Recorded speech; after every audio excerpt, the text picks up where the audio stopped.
Now, after the presentation, whatever I'm going to do today, you should be a good public speaker when you come back to the college and when you go for a presentation in your class. So we should see a good public speaker as the outcome of today's presentation. I said the significance or the need or where you are supposed to go for a public speaking. Why the public speaking is an important skill to have among students or among the social figures or anyone.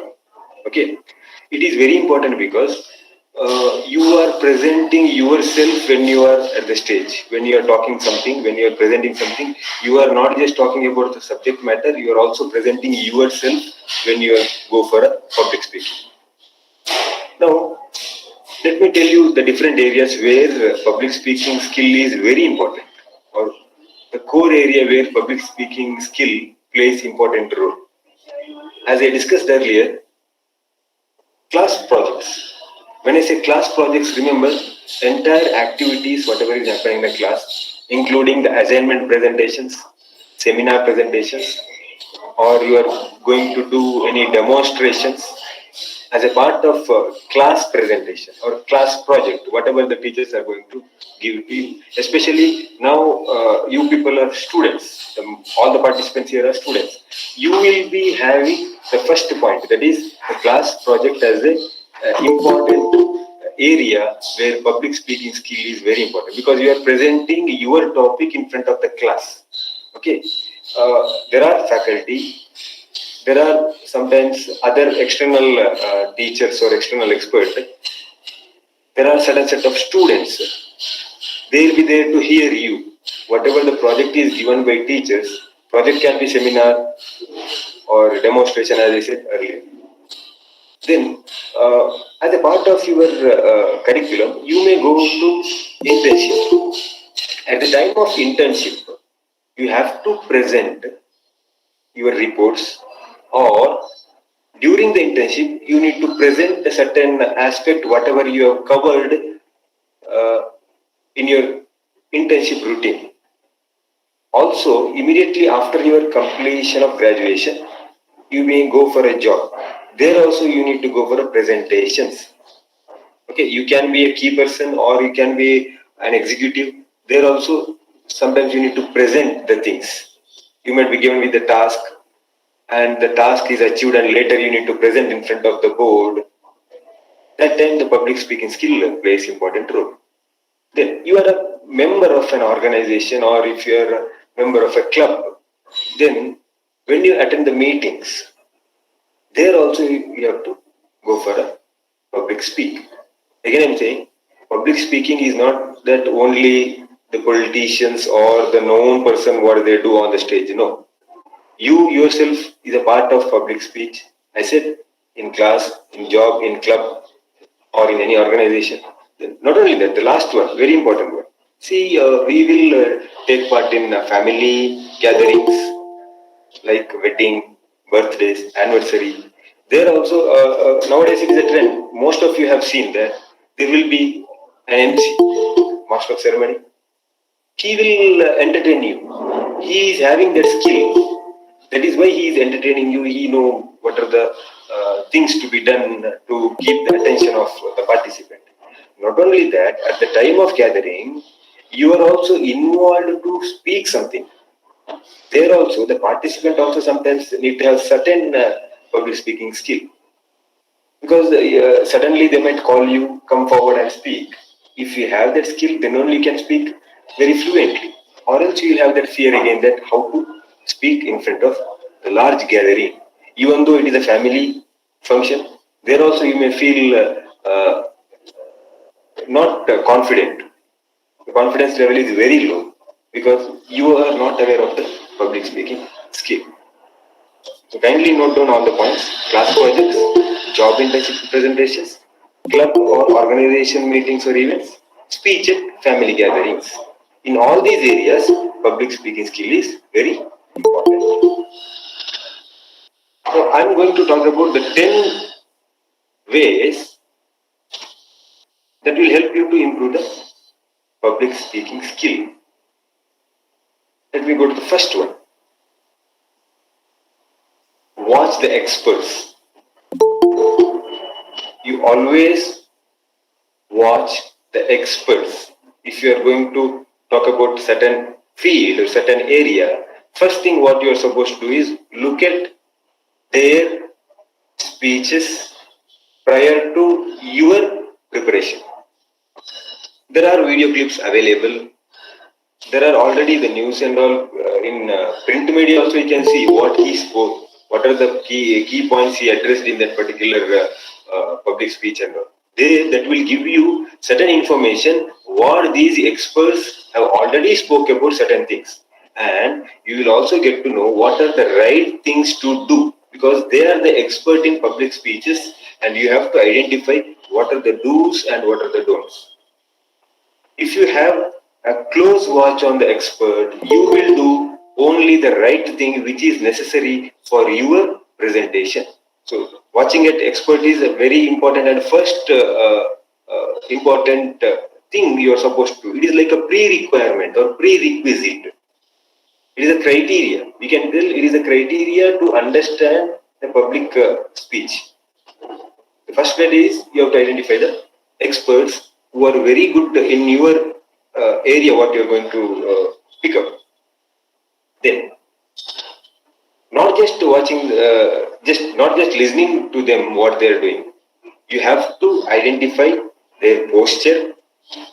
Posture is how they carry themselves when they are speaking.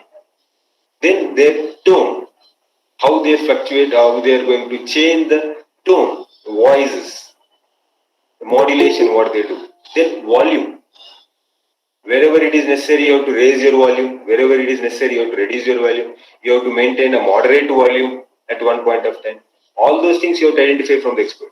Then hand gestures. If you are not on the, if nothing is there in front of you and you are directly visible to the audience. I mean, your entire body is directly visible. Your entire posture is directly visible to audience. Then you have to see how is your posture and how your hand movements are, how your hand gestures are.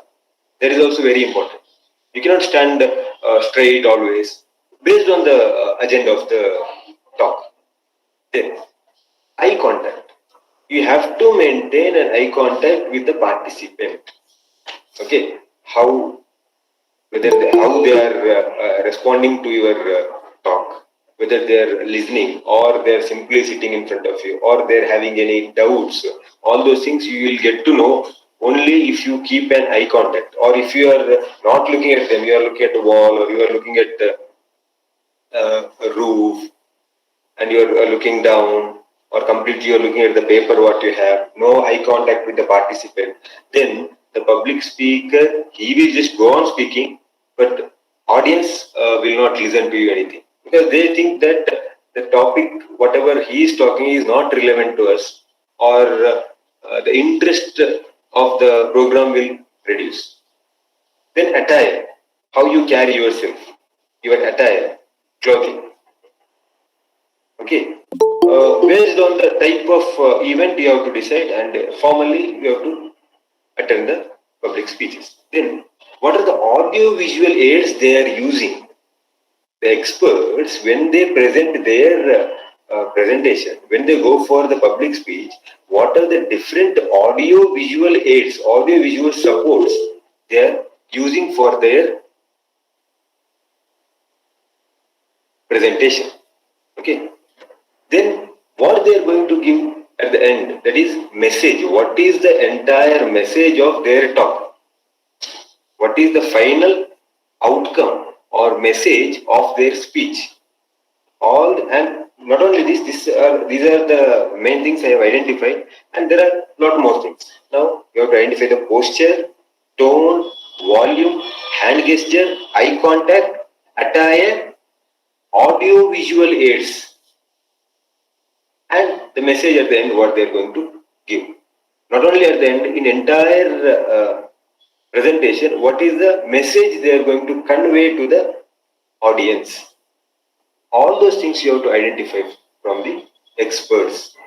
Those who have already spoke on certain topic. So you have to look at the clips. Now, there are many platforms where you will get video clips, including YouTube. Nowadays, all the social medias are having a connection to one or the other platform.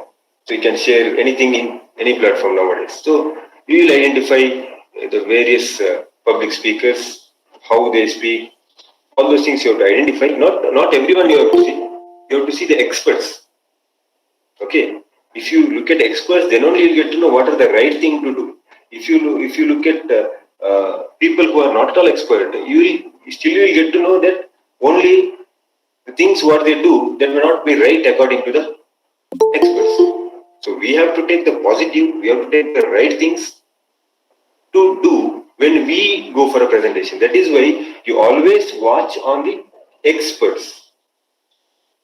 Let me go to the second important aspect. When you go for a public talk, you have to dress to impress. Okay, because you are standing in front of them for a certain period of time. You are talking with them. As I said, you have to look at attire also when you take a help of experts. Now here you have to be very sure that, and you have to be confident enough. What you wear should match the type of program you are going to attend, where you are going to deliver your public speech. You should know your audience and don't fall short of their expectation. You are not supposed to fall short on their expectation. When I say they are audience. You have to keep the pulse of your audience. Their expectation should not come down. That is your responsibility. So being a good public speaker, you have to dress to impress. If it is a formal event, be sure you are a part of the formal event. If it is informal, there is a different way of impressing the audience. So when I say dress, you should know that what kind of event, how you have to carry yourself, because you are standing in front of them and you are presenting yourself, not only the speech. Speech is one part. To make that speech attractive or effective, you have to carry yourself in a right way. If it is a formal, go with the formal. If it is informal, you can take a chance of going in informal way. Okay. Remember, it is always better. It is always best to overdress than underdress, because you are standing in front now. So it is always better to go for a. This is I'm saying universally accepted way. Better to go with the overdress than underdress. Let me go to the third one. If possible, every time it is not possible to visit the place of presentation. Okay, if possible, or sometimes they may tell you where you are going to do, or you are a renowned public speaker and you have always you are having a practice of visiting the place. It is better. If you have an option of visiting the space before presenting, you have to do that. Get to know the space that you will be presenting in. You should know where you are going to present, in which place you are going to present. The reason I'll tell you, not only that you have to go and check the audio visuals and all. See, the second point is that only. Test any audio and visual aids that you will be using. For example, I am telling, today, before I present, yesterday I came and I checked here whether the audio visual is right or wrong. Again, morning also we have checked whether it is right, whether it is working or not. That is because I should be very confident that today I am going to present in a right way. The platform should be perfect. So visit the space before presenting the presentation. That is also one requirement. If it is not possible,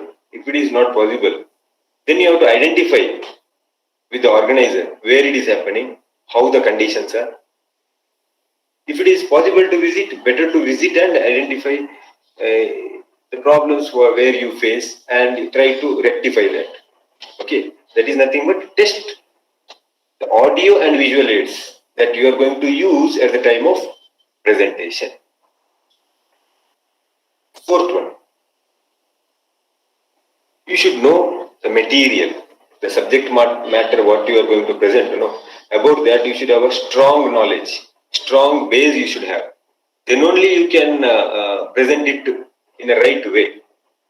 And one tip I am going to give for you all, if you had given a chance to take the topic for the public speech, you have given a chance to select your own topic, always take the topic on which you are confident enough, you have a very vast knowledge, and you are so much familiar with the terms what you are going to present.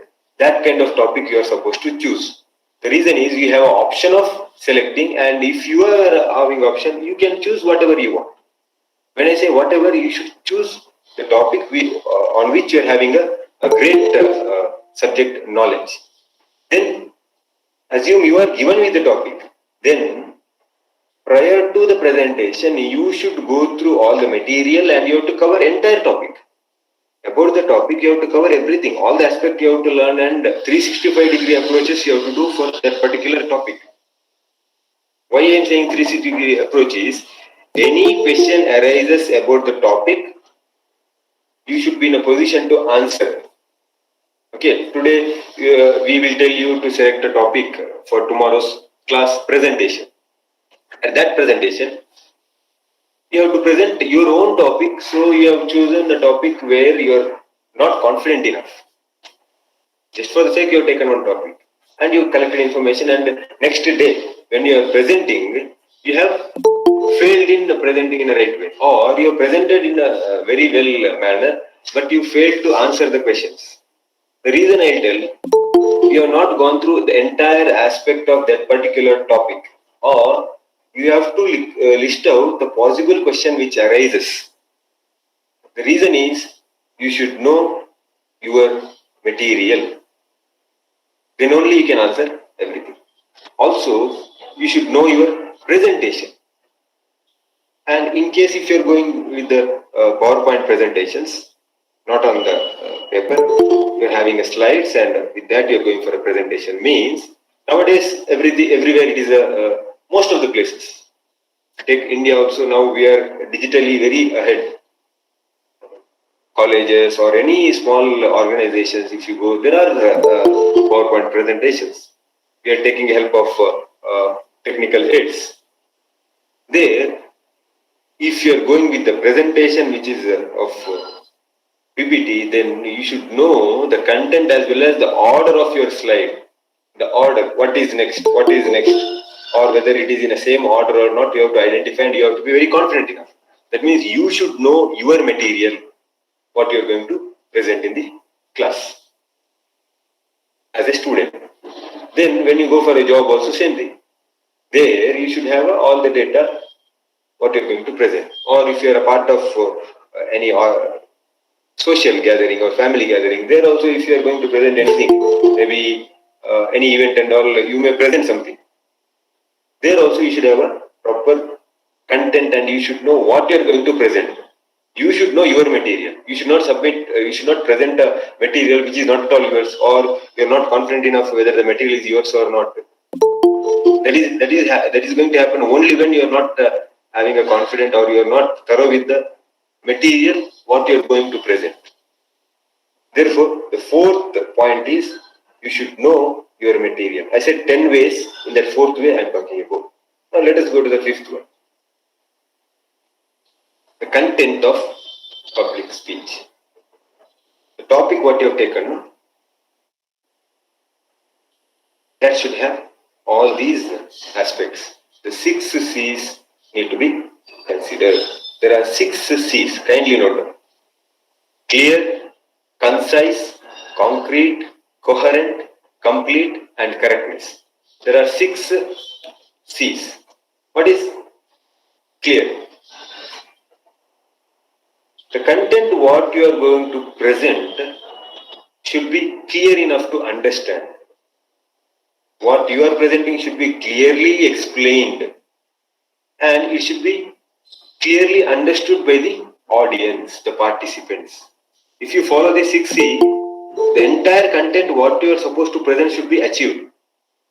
Then second C is concise. Concise is, you have to concise the information the large information in a very few words. That is, you have to briefly explain the entire aspect, or the information what you are going to present is very vast. You have to put it in a very few words and you have to present it. You have to make it very brief and then you have to present it. That is what concise is. Then concrete. The content should, what you are presenting should be concrete enough, or that should achieve the topic what you have taken. No? That should achieve the requirement of audience. That is, what you have presented should be solidly achieved. Solidity of content should be very strong. Then coherent. Whatever you are presenting should reach again clearly and very easily. Okay, we should explain in a clear manner and it should reach easily. Okay, easy to understand or easy to grasp. In that way, your content should be. Then complete. You should not stop in between. Okay, whatever you are presenting should be completely presented. Information what you share should be completely presented. Half you are presenting and you are leaving some important aspect there, or sentence is incomplete, or whatever the content you are going to deliver, maybe at the end you have not achieved the requirement. Maybe the requirement is given, that is not yet achieved. That is, when you are not achieving, it will become incomplete. So whatever you are supposed to present, the content should be completely presented. Then correct. What you are presenting should be correct enough. Not simply some wrong data, wrong figure you are presenting. Especially it will happen when it comes to internship or when it comes to job related presentation, where you are working in a company and all. There some data need to be presented, the market or task, marketing job or any other things you are doing. You have to give the facts and figure there. The numbers you have to present. When you are presenting the numbers, it should be a correct number. You should not give a wrong number and then you are asking for excuses. The correct number you have to present at the time of public speech, and people should not think that whatever you are presenting is wrong. Okay, it should be correct enough. So the content should be clear, it should be concise, it should be concrete, it should be coherent, and it should be complete, and it is a correct information. You should not give a wrong information at all. Okay, one audience may stand up and ask, what you are presenting is wrong. Then the entire public speech, will go wrong. There is an utter failure. So therefore, you have to follow these 6 C's when it comes to matter of content what you are going to present. I hope till 5th point it is completely clear for you. Let me go to the 6th one, body language and personality. When you are standing in front of an audience, you have to know, you should know what is the body language you are presenting in front of. What you are supposed to do for this case is watch yourself in the mirror. When you are practicing, you have to watch or you have to stand in front of mirror and practice in that way. Or nowadays we have all the gadgets, camera, not a separate camera. Everyone are having a mobile phone nowadays. Keep that in front of you. Practice. Okay. You have to see how you look when you are presenting. Then be aware of your body language and you should know what it is conveying to your audience. The body language, what you do, what it is going to convey. When you are standing, now in front of camera, I am sitting and I am presenting. Now, for example, I am standing in front of you. Everyone can see easily. Okay, whatever I am doing, all the postures, all the hand movement, leg movement, whatever I am doing, you can easily see.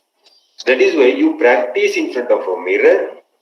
Okay, then you will identify what are the loopholes, what is going to convey to your audience.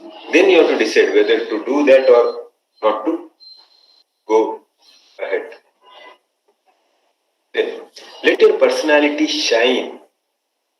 Okay, when you are presenting, your personality should shine. When you are standing in front of a people and you are throwing the beautiful words, whatever you want to present, with a strong facts and figure, what you are presenting in front of the audience, that should be presented in a right way that your personality should shine in front of audience. Some speakers find it very useful to share the personal stories that is relevant and appropriate. Now, whenever people are taking a certain topic, they will connect that to their personal stories, and the speaker will feel it like, yes, that is going to reach, and that is helpful for me to make the audience to understand the topic. Just one example I gave before that you have to. I'll just go to that particular slide.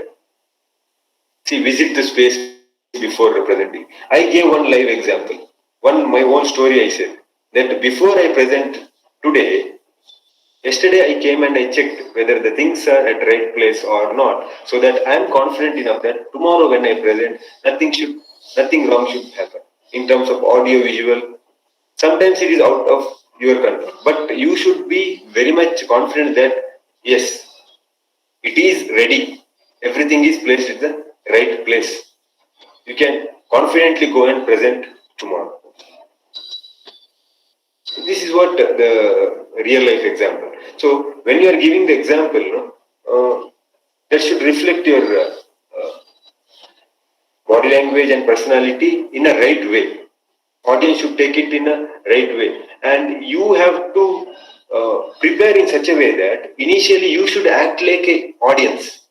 How you will act like audience? You record in front of a camera, you stand in front of a mirror and do it. That time you can see yourself in a camera, you can see yourself in a mirror. Now you are an audience. You will get to know where you are finding difficult, how the audience will treat when you present in this way.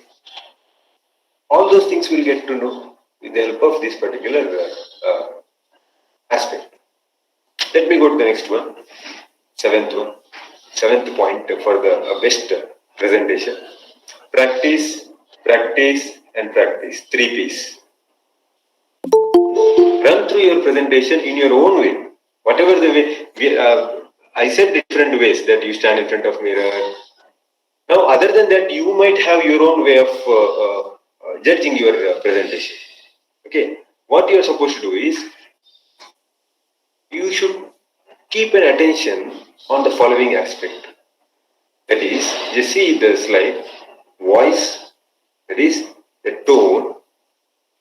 When I say voice, we should remember the tone of the voice. Then inflection. Inflection is when you are talking, the audience should feel that, should be able to understand that the sentence is now complete, or he is about to stop the particular sentence, or he is talking about a new aspect or new content. Now he just started a new statement or a new sentence which is not connected to the earlier concept, whatever he taught, whatever he spoke. That is what inflection. Okay. Then the volume he need to see. When he is practicing, he should check the volume. Whether my volume is up to the mark or not. Whether it will reach these many number of audience. Okay. If the number is very less, why I need to shout? If the number is very more, what are the technical or audio visual aid you can use? All those things can be decided when you practice in this way. Then speed. Okay.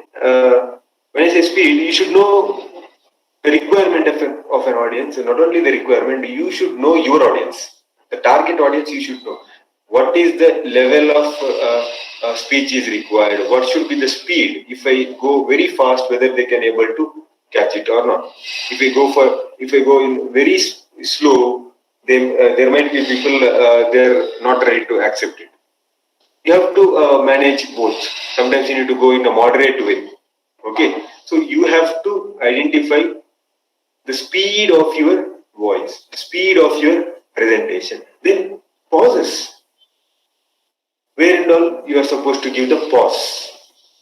I cannot go on speaking. No? Run to your presentation your own way, pay attention to your. I cannot do that.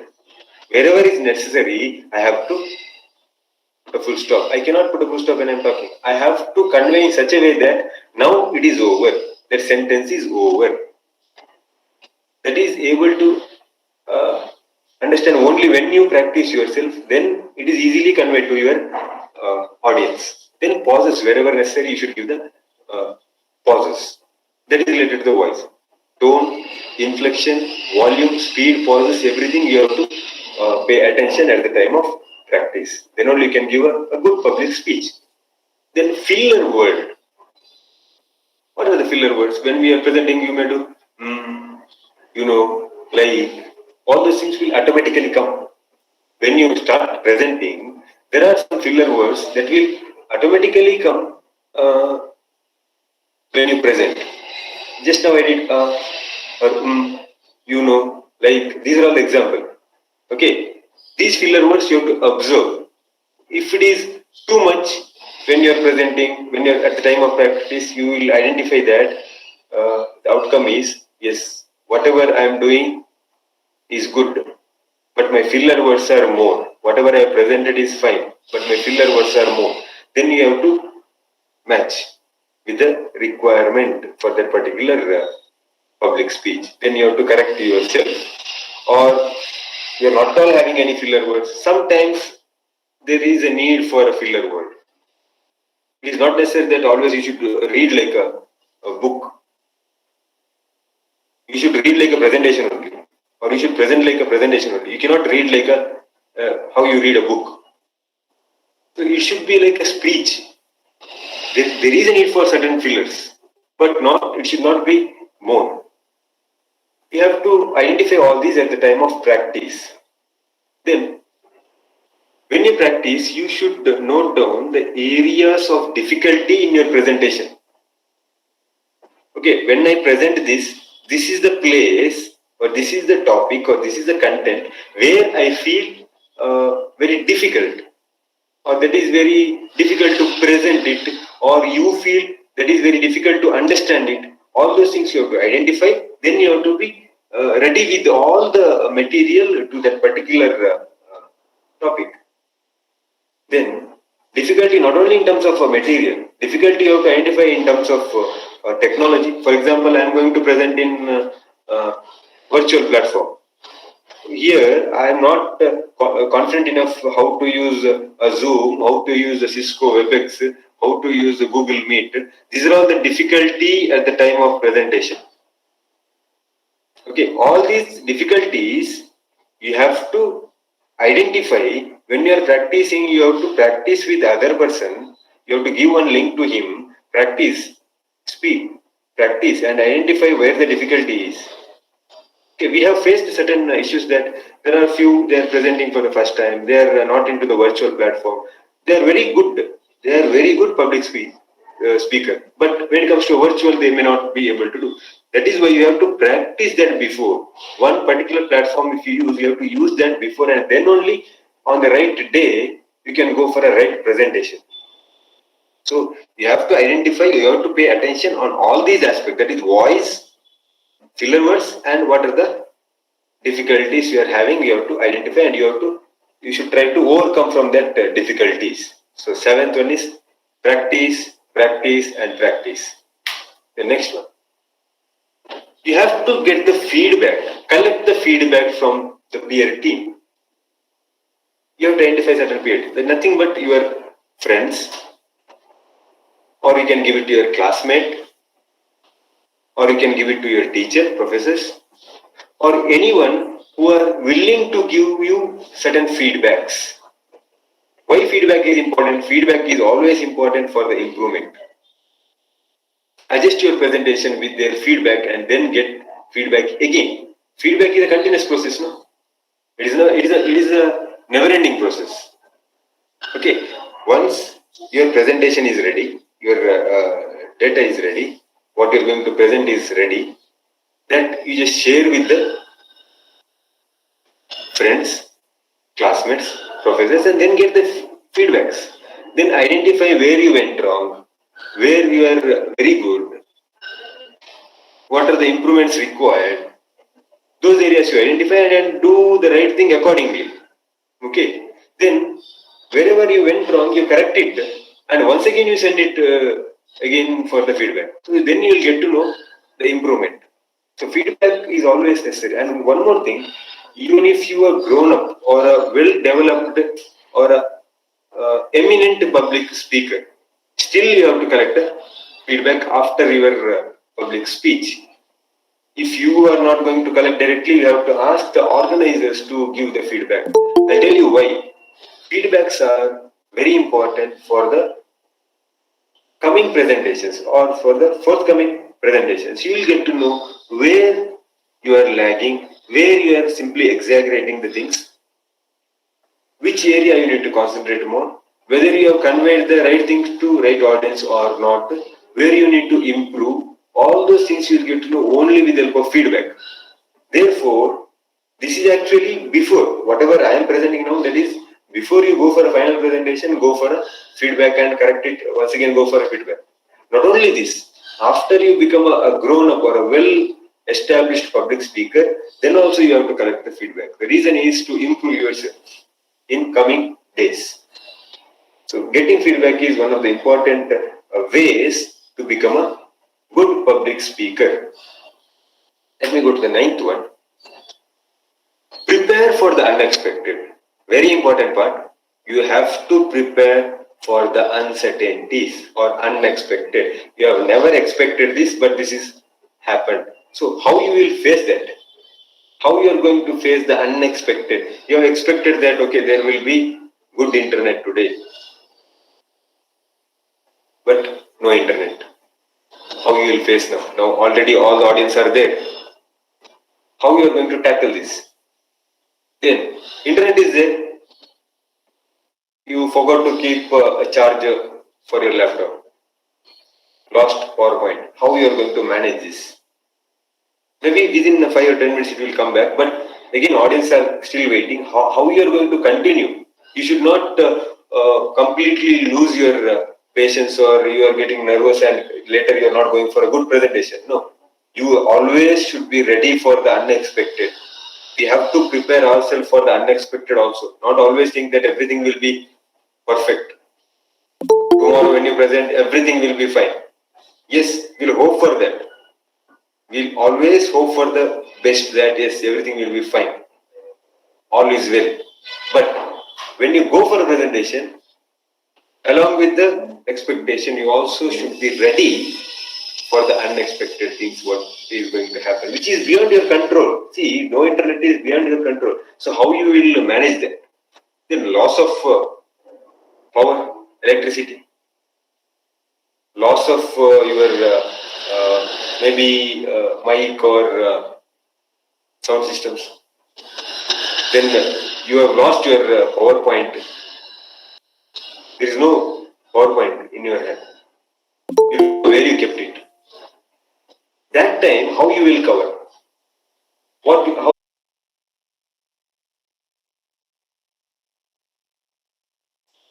that means you should have some handouts. You can go for presentation even though there is no PowerPoint. Or if you have practiced more, even though without the sheet, you should be able to present it. Or you might be having a cell phone. There also there are PowerPoint. You can go for a presentation. Or you are going to talk about some thing which is not relevant to that particular day, but to keep the interest of the audience, you are going to present some other topic on which you are confident enough.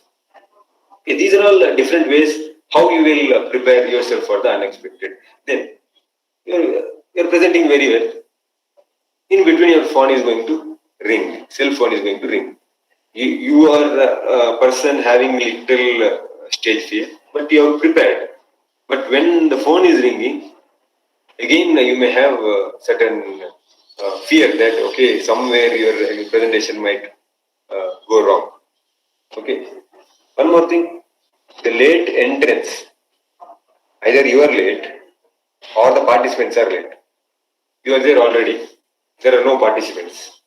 It is happening. If no one is there, how you are going to present? Or very few are there, how you are going to manage it? Till maybe they are late because of transport or traffic. Okay. Now he is going to come after 10 minutes. Very important person is going to come after 10 minutes. Now the program already started. How you will manage your presentation till that key person comes and attend the meeting or come and attend the presentation. So that is what the skill is. You can talk which is relevant to the audience, not the topic on which you are going to speak. And talk about some other topic, because when you start presenting, the key person is not there. That time, what you are supposed to do, you have to cover that with some other topics until the right person attends the meeting. Okay. Different size of audience. See, you have called certain people for a certain thing, and the audience are completely different. Your target audience is, they are not related to your topic at all. Then how you manage that? Then you have forgot your handouts. Nothing is there in your hand to present. Then you have lost the index card. Sometimes you may not have any handout. You are directly looking at the PPT and you are presenting, but you have one index card that how it will go. First slide what, second slide what. In one small paper you will write as an index. That index card is now missing. Then too many questions are coming from the audience. When many questions are coming from audience, how you are going to manage that? These are all unexpected. Okay. Now you should be ready for all these unexpected. How you will make yourself ready?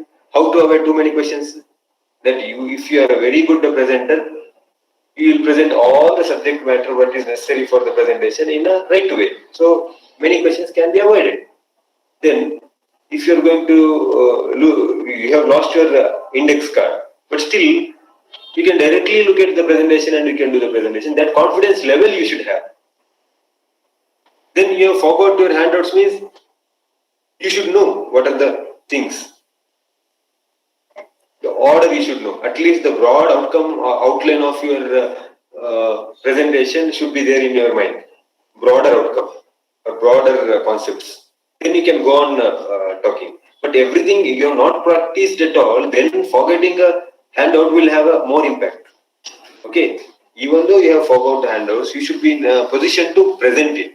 That is possible only when if you go for a good practice. If your practice is very good, then even though if you forget your index card, handout, there is no much difference will be there. Then audience, how you will manage? You should talk general things, or you should create certain interest towards the different set of audience towards your topic. You have to talk in a general way. You cannot go in a specialized manner. You have to talk that, for example, now I am going to present income tax to the science student. I have to talk in such a way that taxation for everyone. I cannot explain all the aspects of taxation there. Even though the audience is different, I should be very much confident that how I can deliver the things, whatever I prepare, to a layman. Then only you can become a good public speaker. Then if cell phone is ringing, you have to keep it in silent mode. Or you keep a cell phone away from the presentation desk. If you have lost a PowerPoint, you should have certain backups. You have to keep it in a mail. Okay. Or you should have, either one will be there. No? If you have lost a PowerPoint, maybe you might be having a handouts. With that handouts only you can present without having any PowerPoint.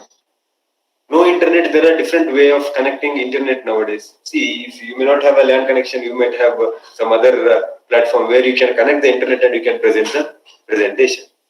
Okay, these are all the unexpected. For these unexpected, we have to be ready.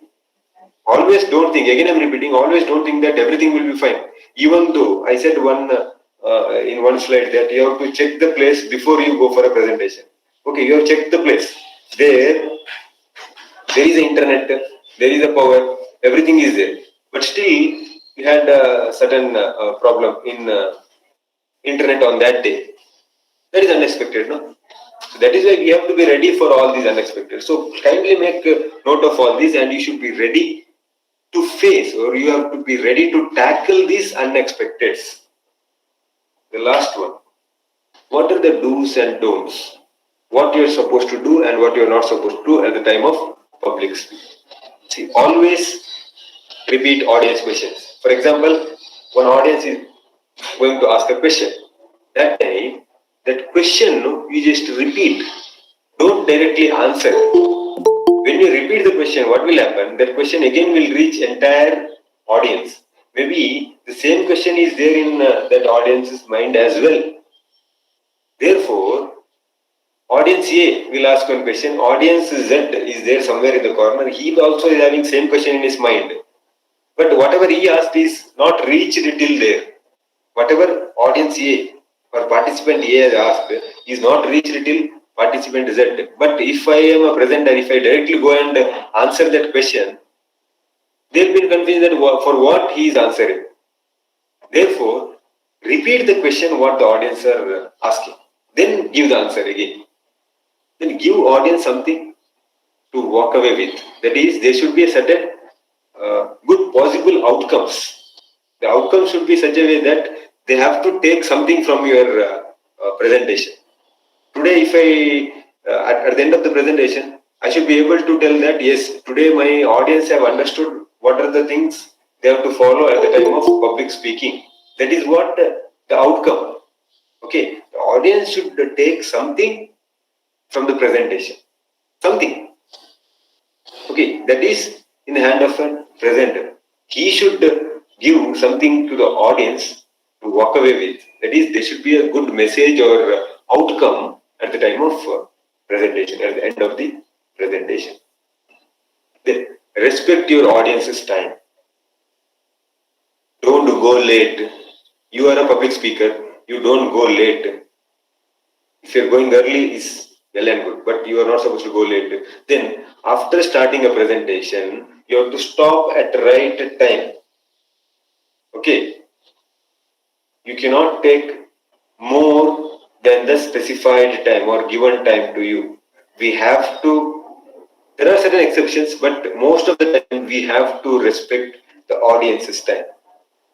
We cannot go on talking based on the speaker. So, for example, if I am a speaker, I cannot go on talking as and when I wish I am going on speaking. No, I am not supposed to do.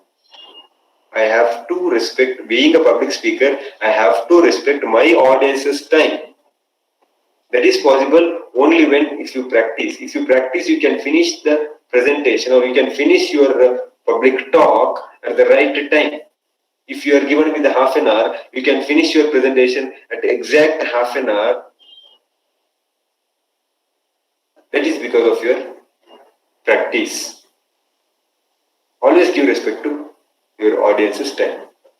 Then, what are the things you are not supposed to? What are the don'ts? Don't make the excuses. At the time of presentation, simply you are saying, oh, it is not connecting, all those things. These are all, I said, no, excuses. Excuses will come when you are facing the unexpected. Sometimes you may go for excuses. But we have to avoid these excuses. Don't make an excuses at the time of public speech. And read your slides. Don't read your slides. See, whatever the presentation I did today, I'm not just reading the slide.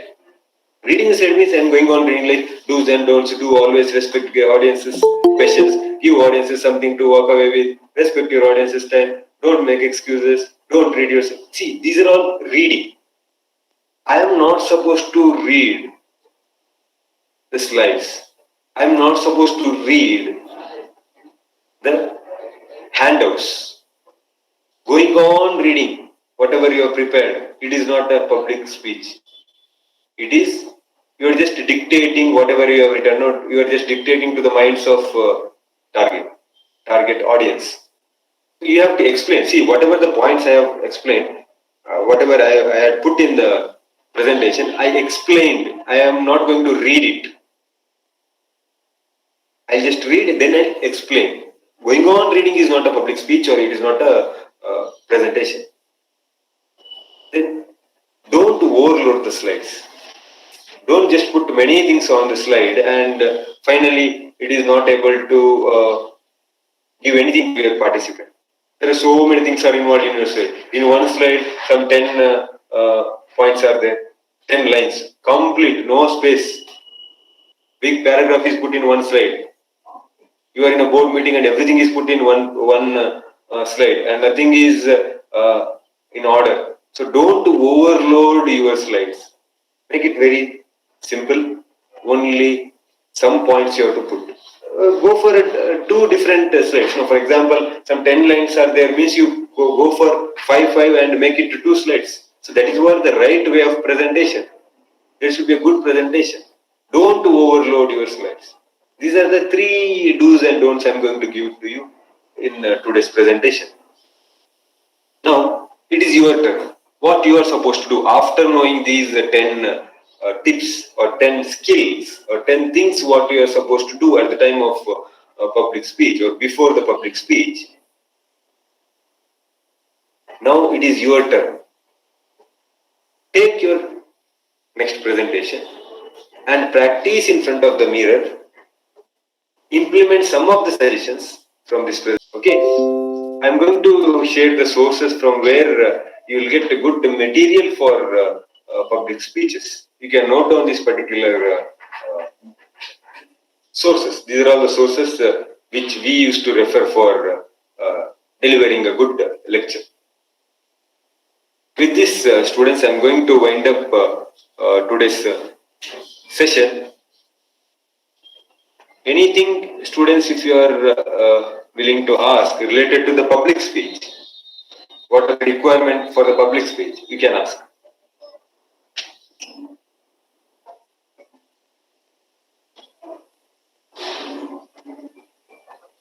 And I'm going to wind up my session with this last slide, that all should be ready for the presentation in your first semester, from your first semester onwards till 6th semester. You should be a good public speaker at the time of presentation. Okay. I'm not getting any questions. Yes, sir. As well. Yes. Mohammed Mustafa, if anything is there, you can ask, or else I'll wind up today's session. Have a great day. Thank you, students. Thank you, sir.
Hello, good morning everyone. Am I audible? Yes, ma'am. Yes, ma'am. Okay, today the orientation program, that is Deeksharambh, the inductions and orientation program is on the environment awareness. Okay, so here with us today Dr. Jaikar Bandari. So he is the Special Officer, Academic and NAC, Department of Collegiate Education, Mangalore Regions, and Associate Professor in Botany, Government First Grade College, Cast Street, Mangalore. So his educational qualification is like MSc, MPhil and PhD in Applied Botany from Mangalore University Research Studies on Traditional Ecological Knowledge and Coastal Biodiversity. He has a professional experience about 22 years as a teacher of botany and biotechnology to graduate the courses. So, and he has also a popular science writing in many books like and related to the environmental studies, both in the English and Kannada language, and also he has written the books on the computer skills, communication skills, and personality development, and various handbooks for the identification of medicinal plants of Karnataka prepared by the Center for Ecological Science. And he is also an editorial committee member of Vijnana Sangati, a science monthly published by Kannada University Hampi, and also Biodiversitas, international research journal published by Indonesian Association of Biodiversity. And he has presented papers in more than 30 international or national seminars, and he has been as a resource person in the national seminar or teacher training programs. He is certified as an HRD facilitator, member of Karnataka State Biodiversity Board and Western Ghats Task Force Government of Karnataka. So his publications is about 12 research publication in international or national level science journals. So this is the introductions about our resource persons of today's sessions on environment awareness. Over to you, sir.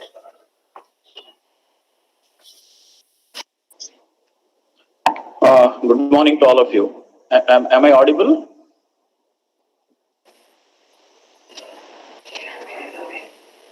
Am I audible? Yes, sir. Yes, sir. Okay. So good morning to all of you, and thank you, madam, for the introduction and the opportunity. At the outset, I would like to wish all these new batch of students a very happy Karnataka Rajyotsava, because the students from outside the state, it's better to know that November 1st is the Karnataka Rajyotsava day, the day in which Karnataka as a state was formed. So, to all of you, a happy Kannada and Karnataka Rajyotsava. Secondly, I would like to congratulate all of you because you are here now in the new course, because you have successfully completed your previous courses. So that is a remarkable achievement indeed. And please try to understand that many of your classmates or peers do not have that opportunity. So you have completed your previous course and you are successful in getting admission into one of the very reputed institutions of Karnataka, that is Yanepaya University. So please accept my congratulations for this achievement.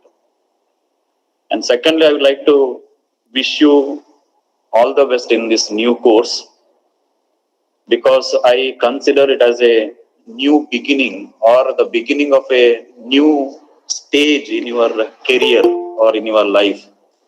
So I wish all of you make the complete use of the opportunities available in whatever courses you have joined. So my best wishes to all of you. I think I'm clear enough. All of you can understand me? Yes. Can you follow my language? Are you with me? Yes, sir. Yes, sir. Oh. So now coming to the major focus of today's discussion, I am supposed to speak on the very burning issue of environmental problems and environmental awareness. Please pardon me, I will not be using any PowerPoint because I believe in the power of my own words. So I don't want to take that formal way of presentation. So I would like to have a kind of informal discussion or deliberation with you on this very, very important issue. Now, in next, say, 30 to 40 minutes, I will be speaking on these issues, and I have divided my presentation in 3 sequential steps. Now, first, I will be talking to you actually on what is environment, because you may be from diverse backgrounds. I don't expect you to have a very formal understanding of the term environment. So let me speak for a few minutes about what do you mean actually by the term environment, and more importantly, why this so much of discussion on environmental awareness. Why there is a need to create a queue. So that would be the first part of my presentation. And secondly, see, if at all we have to speak about something, then the meaning is that something has gone wrong in that. So what is wrong with the current state of our environment, or what are the major problems we are facing with regard to environment? So that would be the second part of my talk today. And at the end, the most important part, after knowing all this, how do we contribute as youth to the betterment of our environment? See, ultimately, this is the most important part. The purpose of all this, creating awareness, organizing the programs on awareness, is to bring a behavioral change in the students, and to motivate them to see that in small little ways they can contribute to the betterment of the environment or our surroundings. That's the most important part. And unless we do this, no amount of awareness or no amount of programs like this will not have any impact. So that is the most important part. And please mind you, I don't expect all of you to become, say, nature lovers or environmental activists, or start some movement for environment. No, that is not the intention. See, in small little things, what we practice in our daily lives as an individual, as a person, we can at least contribute in smaller ways to the betterment of environment, and that is what actually expected from you. Now, don't get the impression that by doing all these programs, we want everyone to become a warrior for environment, or a environmental crusader, or you have to become somebody who fights for the environment. No, that is not the fact. In our daily activities, by bringing in small little changes, we can contribute in a great way for the betterment of environment, and that is what my intention is. So these are the 3 stages of my presentation. Now, hope I'm making things clear. So are you with me? Yes, sir. Okay. So shall we go forward? Yes, sir. Yes, sir. Oh, fine. Now, coming to the first question, what is environment? See, it's a very common word. We use environment very, very commonly. But coming to today's presentation, environment means everything which is in our surroundings. We are surrounded by many things. If you just look around, there are a lot of things in your surroundings. So all these surroundings is actually what makes our environment. But now, when I say surroundings, just don't look at inside your room or the space where you are confined to now. Look on a wider perspective. Look outside. There are a lot of things. You can see some plants around, or maybe some insects, or you can hear the sounds of chirping sounds of some birds, or you may be having an aquarium wherein you can see some beautiful fishes swimming in the water. Then there is the soil, water, mountains. Now think of all this: the streams, ponds. So all this together makes up the environment. And please understand, it also includes us. Us, I mean human beings as a species, as a group of organisms. And along with us, there are other animals and those invisible creatures, like we have those microorganisms, bacteria, virus, and there are lot many things are there. So all this assemblage of living things and other material, it makes up what is called as environment. Now, for the sake of understanding, see, this could be divided into 3 areas, for example. Now, in science, you might have heard these terms. So there is something called as hydrosphere. Hydrosphere is the water content of our universe. The Earth is covered by main component is water. Majority of the Earth's surface is covered with water. And therefore, if you look from space, our planet Earth appears blue in color. So we call it as the blue planet. So water is the major gift nature has given to us. And please try to understand. See, there are about say 8 planets now. Of course, there is 9, and now one has not included in the list of planets. Among these 8 planets, Earth is the only place where you can find life. So we, as humans and other creatures, live only on Earth. And the major reason for this, why life can exist only on Earth and why there is no life in other planets, the reason is presence of water. So we are all here, we are all doing all these activities only because of the presence of water on this Earth. So water is the very basis of our existence on this Earth. Please try to understand this. So due to the presence of this Earth, the water on Earth is called as a blue planet. So any waterscape, it may be the small ponds or the streams or river or the major oceans. So together all this is called as the hydrosphere, we call this. Hydro refers to water. So this is one major part of our environment, the areas filled with water. Then we have the atmosphere. Remember this. See, if we are living today, we have to breathe in oxygen and we require air for so many other things. Now the covering of air, gases on the surface of Earth, this is called as atmosphere. The major life supporting gas is oxygen, as I said, and this oxygen is present in air. It's a part of atmosphere. So atmosphere is another part of our environment. So hydrosphere, that is the water part, atmosphere, that is the air or other gases, and finally we have the lithosphere. Now litho refers to rock or soil. All these organisms and all other our supporting structures are based on the soil of the Earth. So the soil forms the crust of Earth. That is the major material of Earth. So this soil part of the Earth is called as lithosphere. So these are the 3 major components or the parts of our environment. So together, hydrosphere, lithosphere, and the atmosphere makes up the supporting structure of the environment. And in this, we live actually, making use of the atmosphere, making use of the hydrosphere, and making use of the lithosphere. And when I say life, now please remember, we are not alone on this Earth. I mean the human beings. Now along with us, there are lakhs of other creatures. When I say creatures, it includes the small creatures like say microorganisms like bacteria, viruses. Then we have those fungi, they are called as mushrooms. Then we have those tiny plants. Then very diverse world of elephants, starting from a small butterfly to a very big elephant. You have a lot of animal diversity. And finally, we human beings called as Homo sapiens. So we are hundreds of species live together. We may live on Earth, we may live in water, in the sense the organisms, or some of the organisms also live in air. So life is found in atmosphere, life is found in hydrosphere, and life is also found in lithosphere. Soil also has some creatures. You may be seeing those tiny worms.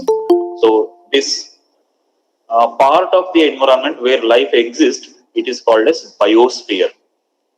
So this is the very brief introduction into what is environment. So environment is made up of hydrosphere, atmosphere, lithosphere, and the biosphere where life exists.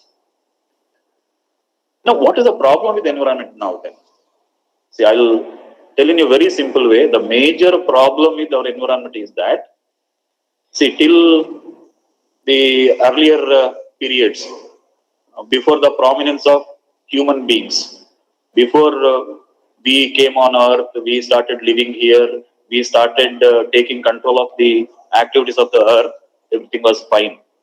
Humans were not there. And you should also know that the human beings are the junior most organisms on this Earth. When I say junior most, I think you can understand the campus language.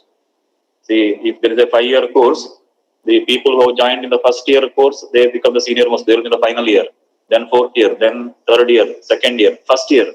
So the first year, the new recruits who have come this year, they become the junior most. Whereas the students in 5th year, they have joined 5 years back. they have come to the campus, though they become the senior most. And usually you may understand that in campuses, the senior most people are the most powerful, isn't it?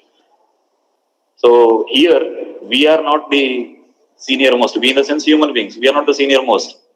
We are the junior most. But the tragedy is that being the junior most, we have come just maybe the other day or the previous day, but we have controlling all other organisms, starting from bacteria to animals to plants, who are the senior most organisms. They have evolved on this earth much before to us, but we have taken control of all these. So the juniors are controlling the earth. They are controlling the seniors. They are exploiting the seniors. They are making use of the seniors without any respect for the existence of these senior organisms. And that is a tragedy. And because of all these activities of the human being, under the thinking that everything is there on this earth for our uncontrolled use, without thinking, without thinking that whether we are doing right or wrong, we are using all of them. And that is the major reason for all these environmental problems. And now we have come to a stage wherein if we don't understand that we are doing so much of harm to the environment, unless we understand that we are destroying the environment, unless we appreciate that if we destroy environment, it is like destroying ourselves, because without environment we can't live. So today, if we are doing all this for the environment, if we are damaging everything there, ultimately we are damaging ourselves. We are destroying the basis of our own existence. So unless we understand this, there is no future for us on this earth. So that is the need for environmental awareness. So now it is the time to tell everyone, especially the youth, because the future belongs to the youth. If you are aware, if you start acting in a better way, if you take some little actions to revert this process, then only the environment can improve at least a little, slightly, so that our future is safe. So that is the reason why in every college, environmental awareness is given. In every course, there is a mandatory course on environmental awareness. You may have joined BCom or engineering, whatever it may be, but you have to study one compulsory paper or course on environmental awareness, environmental studies. And this is the decision of the Supreme Court of India, because considering all these environmental problems, Supreme Court said, see, environment is not the concern of only people who study science. Environment should be the concern of everyone individual of this nation and this universe or this earth.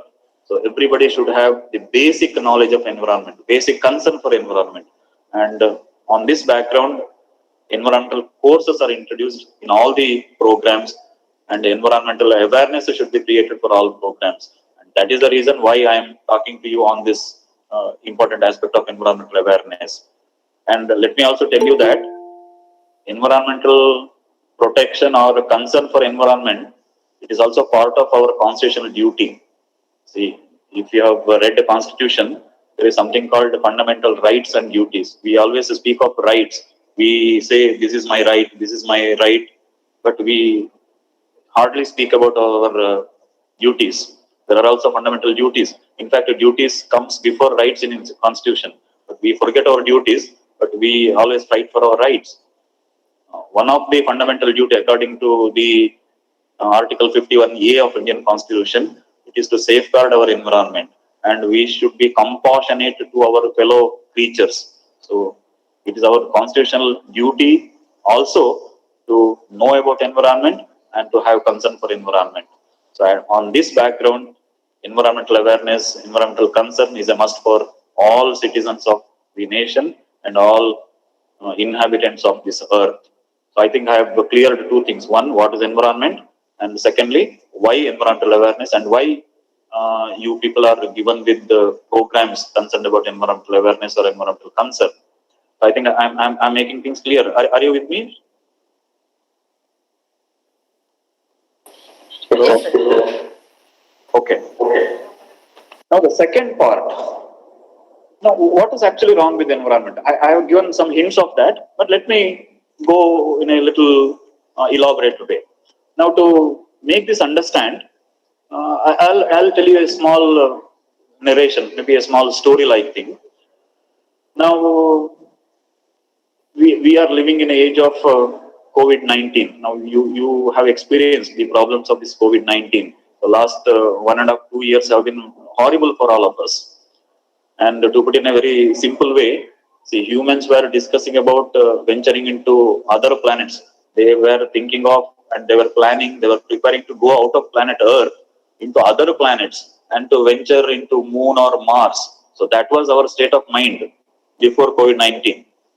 But because of a very tiny virus, a very small, invisible creature called this COVID virus, everything has changed drastically.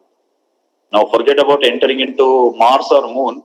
Now, we are not even dare to come out of our house. We are scared to get into our own backyard, isn't it? So that is the state of affairs. So this is an opportunity for us to learn some basic lessons. And one of the basic lessons should be how to live in this nature. Because we were thinking that we are masters of this earth. But now COVID has taught us that you are not the masters. Even if a small little thing goes wrong, like a COVID virus, then the very existence of humans are at stake. It is very difficult. So we should learn as to live as subordinates in nature, not as masters. Okay.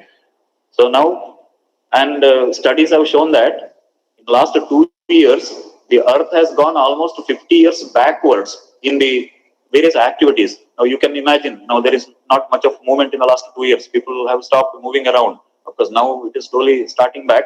But the transportation, movement of vehicles have been very, very minimum. And almost it was stopped during lockdown period. And there is no movement of aircrafts. See, people used to go to foreign countries as if they were visiting the next city. So that was the speed of our movement. And we used to pollute. A lot of pollution used to take place, pollution of water, air, because of our vehicular movement. Now all that has stopped or it has come down during the last 2 years. A study has shown that because of these slowdown of human activities, industries were shut down. There was no industrial pollution. The environment has recovered. See, the release of carbon into the atmosphere by vehicle have come down by 7% in the last 1 year.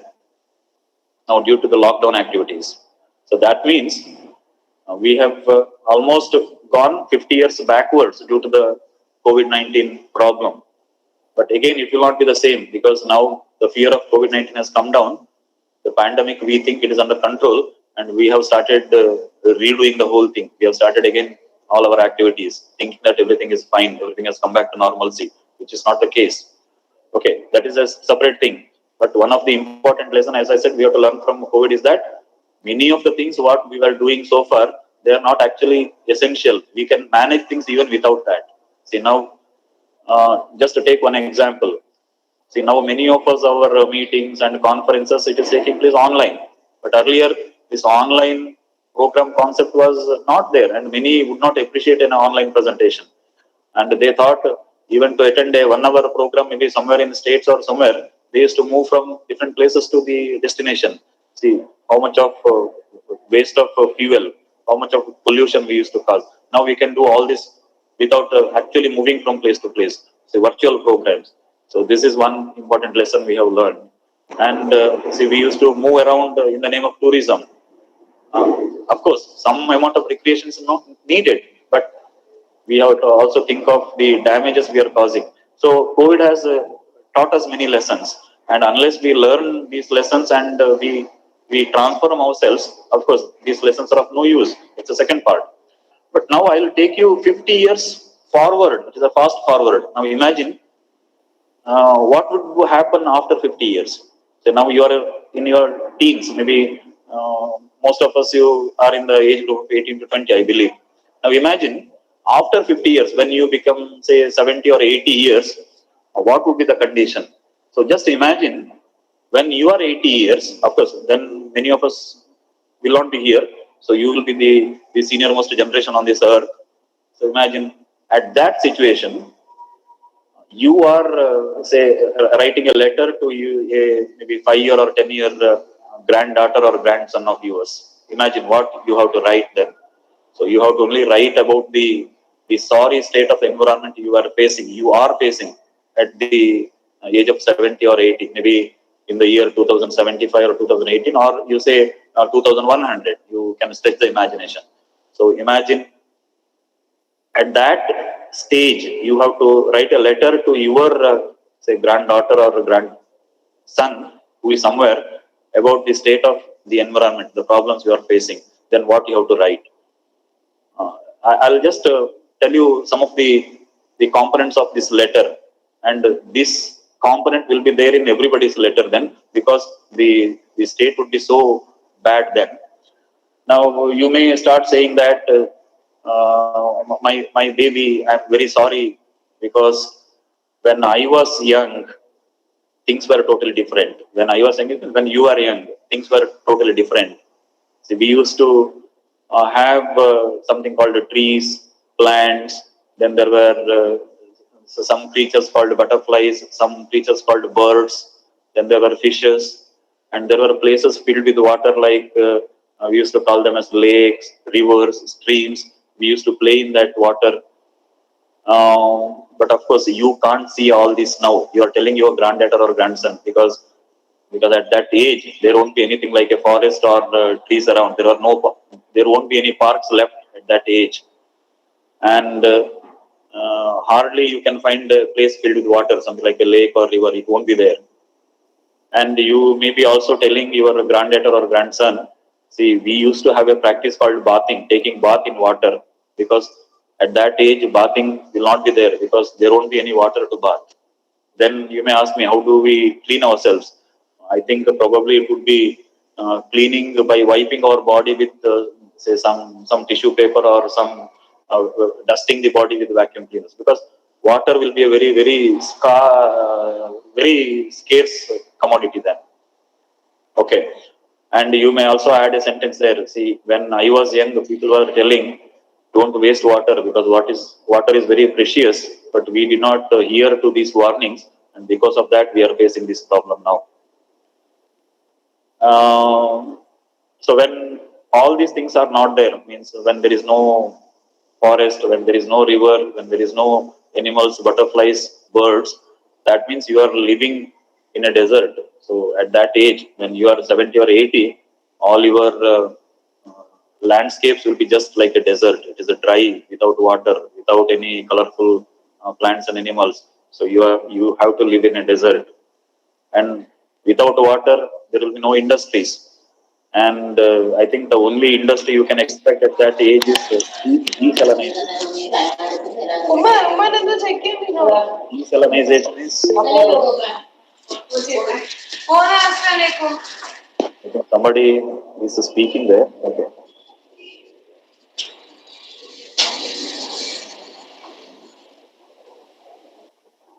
Okay, thank you. So desalinization means, say, now we drink fresh water, but then there won't be any fresh water. Some seawater will be left. We have to make it fit for drinking by removing the salt. That is called as a desalinization. So only industries you can expect at that age is a desalinization of water, because at least we need some water to drink. And what would be the salary of people working in these factories? The people would be happy if they get, say, a liter or a bottle of water as per day salary. So that would be their salary. So don't think I'm exaggerating. This would be the state of affairs then.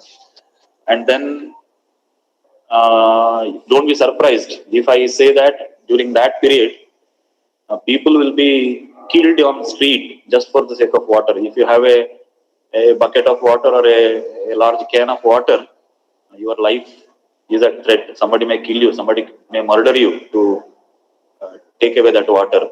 So terrorism will be for the sake of water, not for oil or gold or other minerals. It will be for the sake of water. Countries will fight with each other for the sake of water. Okay.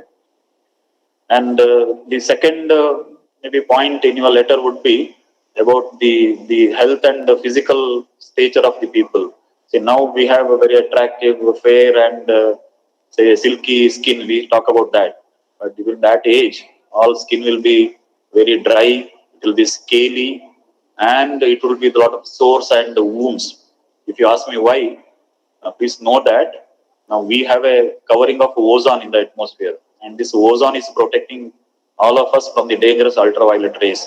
Now this ozone is like an umbrella standing there, and it doesn't allow the ultraviolet rays of the sun to reach us. And you might have heard of this ozone depletion. We are damaging the ozone layer. So when all the damage is done, now UV rays can directly reach the surface of Earth, and you should know that UV rays are very dangerous to our skin. It can cause a lot of skin damage, including skin cancer. So at that stage, we might have finished all the ozone on the atmosphere. So we are directly exposed to UV rays. So we will be having a lot of sores and wounds on our skin. And since there is no moisture, there is no bathing, there is no water, all our skins would have gone dry. So all of us would look like, all of us people living that age, they will be looking like patients. And at the age of 30 or 40, they may be looking like, say, 80 or 90 years old. And the third part maybe, then there are no trees, there is no forest, no plants. And imagine, these plants are the oxygen factories of the atmosphere. So during the process of photosynthesis, they produce oxygen. And this oxygen is the one which we are breathing actually. All animals are dependent on this oxygen. Now, if there are no plants and no forest, there is no oxygen. So how do we breathe? So probably there will be some areas in a city or in a village which is called as a ventilated area, and there will be large oxygen producing plants. We call it as mechanical lungs then, and these mechanical lungs will pump in oxygen, and they work on solar power. So solar powered mechanical lungs will be there in some places. So you have to go to that ventilated areas to take fresh breath. And probably oxygen or air will be taxed during that time. So if you are not able to pay tax for your oxygen, then you will be forcefully pushed out of the ventilated areas. Then you may have to die because of scarcity of oxygen. So this is another problem if there are no trees and other things. And don't be surprised if some of the nations have safeguarded small patches of forest or say ponds or rivers. It has to be guarded by the military of the nation because it will be so precious. So it has to be protected from the enemy nations. So forest patches are the atmosphere, and that will be falling on us like acid rain. So we can't use that water. So even if there is rain, it won't be of any use. Next thing is there won't be any seasons. See, we enjoy seasons like, see, we have summer, we have rainy season, or we have winter like that. And we are accustomed. Summer means heat, monsoon, rainy season means rain, winter means cold and things like that. But now, of course, it is changing. Now you can expect rain at any time. Earlier, rain means only during rainy season. In summer, hardly we used to get any rain. But now you can expect rain during even a midsummer days. So that is because of a phenomenon called the climate change. So the climate is changing. There is no fixed season. Anything can happen anytime. Rain can come in a month of, say, summer months, or the monsoon comes very, very hot, and there is nothing like cold. And you can see in one place there is extreme heat, in another area there is heavy downpour, heavy rains. Recently we have witnessed rains in Kerala, Coorg and other places, and in northeast states. See, these are the conditions in future. These are going to be very normal. See, one place will be burning without water, other places will be flooding. So these kind of extremities, these are going to be common, and that is because of climate change. And the climate change is again because of increasing temperature. We call it as greenhouse effect or the global warming. Again, it is due to the pollution we have caused. So all these problems will be there. And another problem will be sea level rise. You know, as the temperature of Earth is increasing, the sea level will rise. So sea will be starting moving into the land. So much of our land will be taken away. It will be submerged under water. This is called a sea level rise. And another thing you will be writing to your granddaughter is about the waste. See, wherever you see, you will see large mountains of waste, maybe plastic and other waste products we have dumped into the atmosphere. So mountains or the hills will be only of this waste, nothing else. Because there is no system to clean waste. There won't be any system in place to clean waste or washing or things like that. So entire earth will be filled with waste. So these are some of the important environmental problems when you are 70 or 80 and you are telling this to your granddaughter or grandson. Now imagine what would be the question your little, say, grandchild would ask you. So it will just ask you, grandpa or grandma, why all this happened? Because when you were young, all these natural beauties, natural assets were there. You enjoyed greenery around, you enjoyed playing in water, you enjoyed fishing in a river, you enjoyed fresh air. But why I am deprived of all these luxuries of life or the basic facilities of life? Now, who made life so miserable for us on this earth? Who is responsible for this?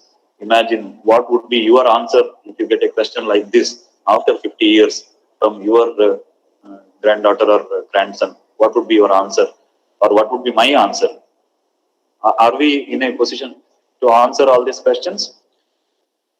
Impossible. We become just speechless, and we have to put down our head in shame. We have to put down our head in guilt, and there will be lumps in our throat. We can't speak anything because we are the culprits. We are going to become the culprits unless we change ourselves.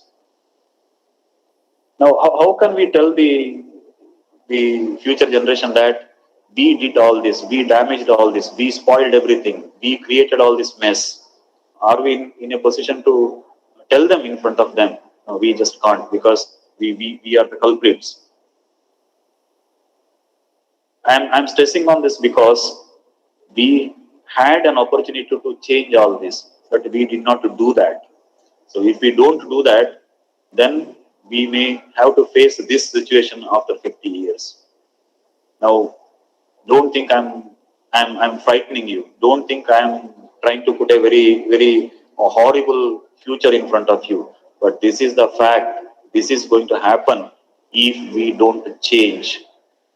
Of course, this is going to happen only after 50 or 60 years without we doing anything.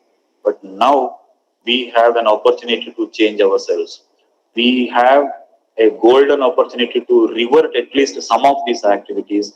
Only if we do this, then perhaps we will not have an opportunity, a very bad situation of explaining all this to your grandchildren or your grandson. So if you think you don't want to face this kind of a very embarrassing, very guilty situation, then please try to develop some concern for environment. Try to do small little favors for the environment. And of course, don't consider it as a favor for the environment. It is a favor we are doing for ourselves. See, if we take care of our environment, then environment or nature takes care of us. So it is not a service we are doing. It is with a selfish mode of protecting ourselves we have to do it.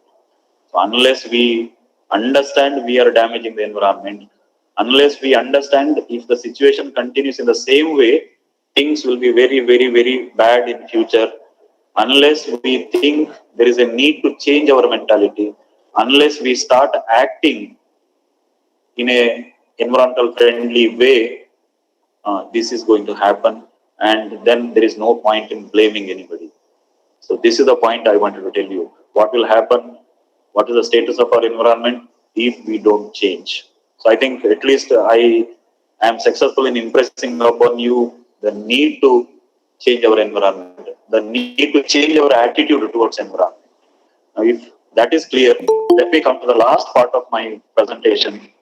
Okay, now we have come to know what is environment, and we have also come to know how bad is the environmental situation now, and we have also had a glimpse of what will happen in future if we don't change.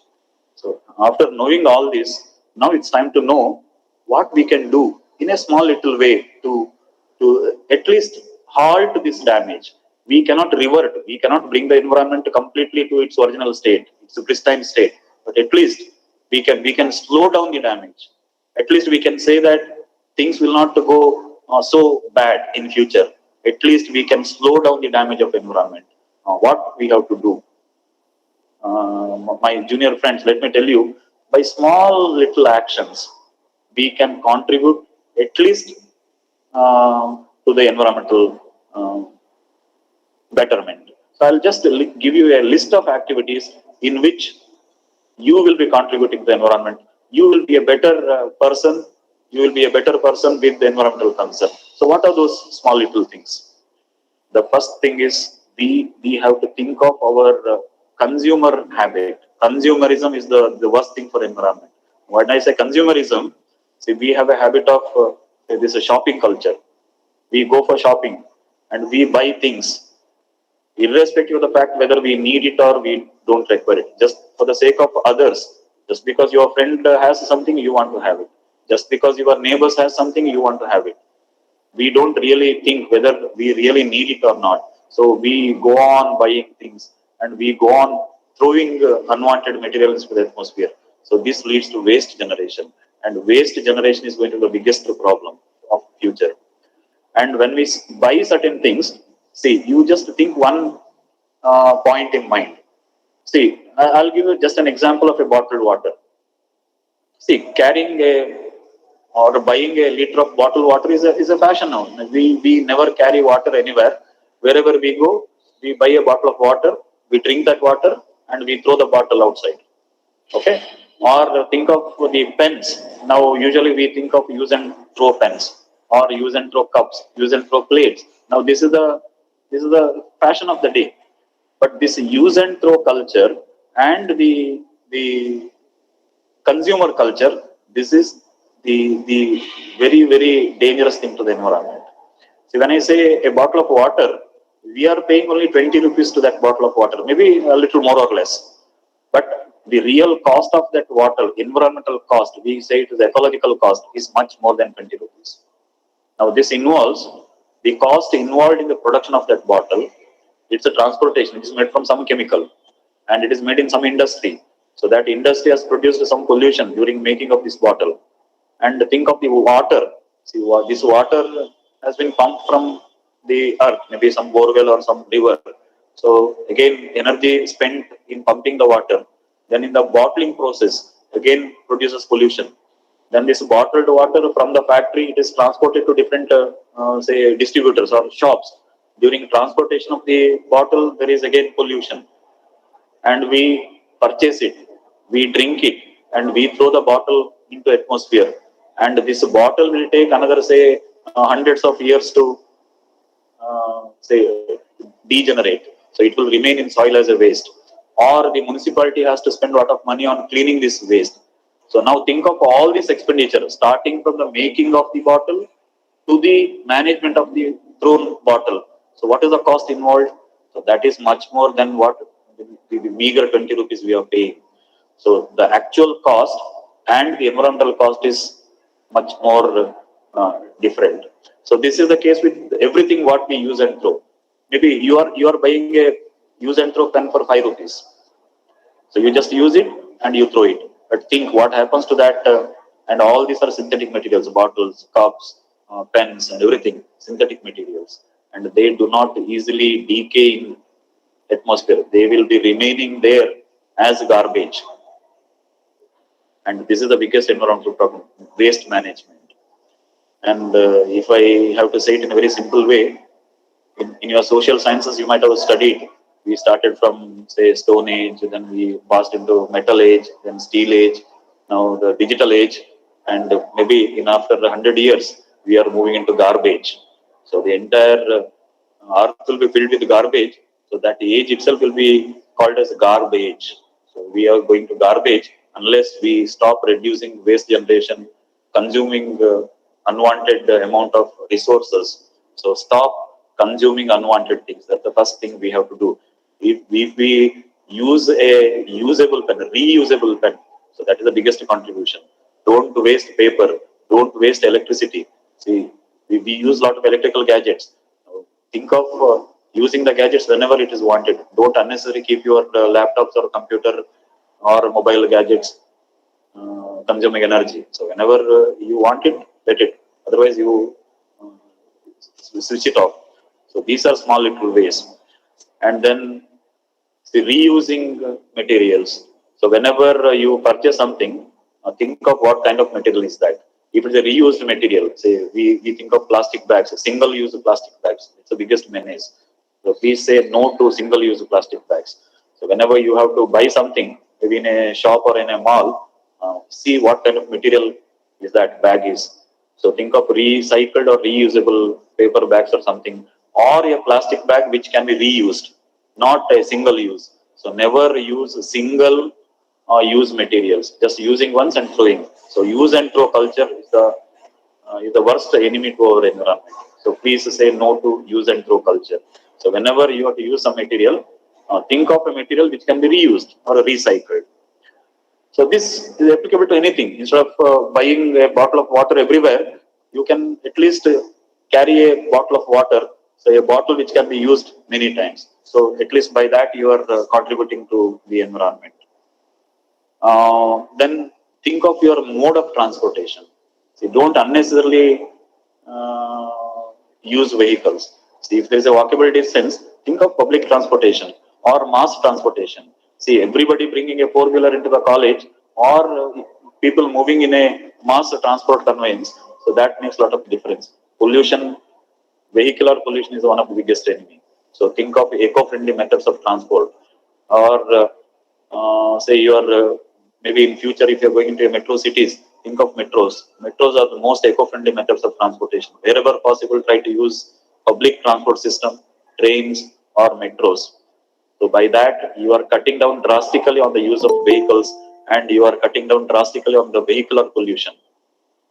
And remember, vehicular pollution is the biggest air pollution cause.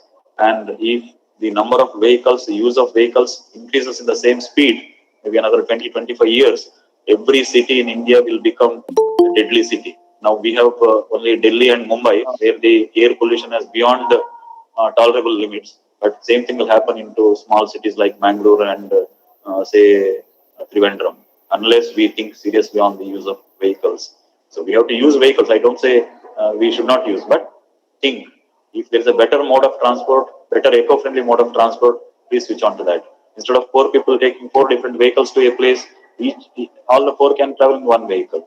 So think of that. Instead of one family using four vehicles, family can use a single vehicle. Wherever possible, I'm talking about it. It's not mandatory. So these small little ways can help us in protecting our environment.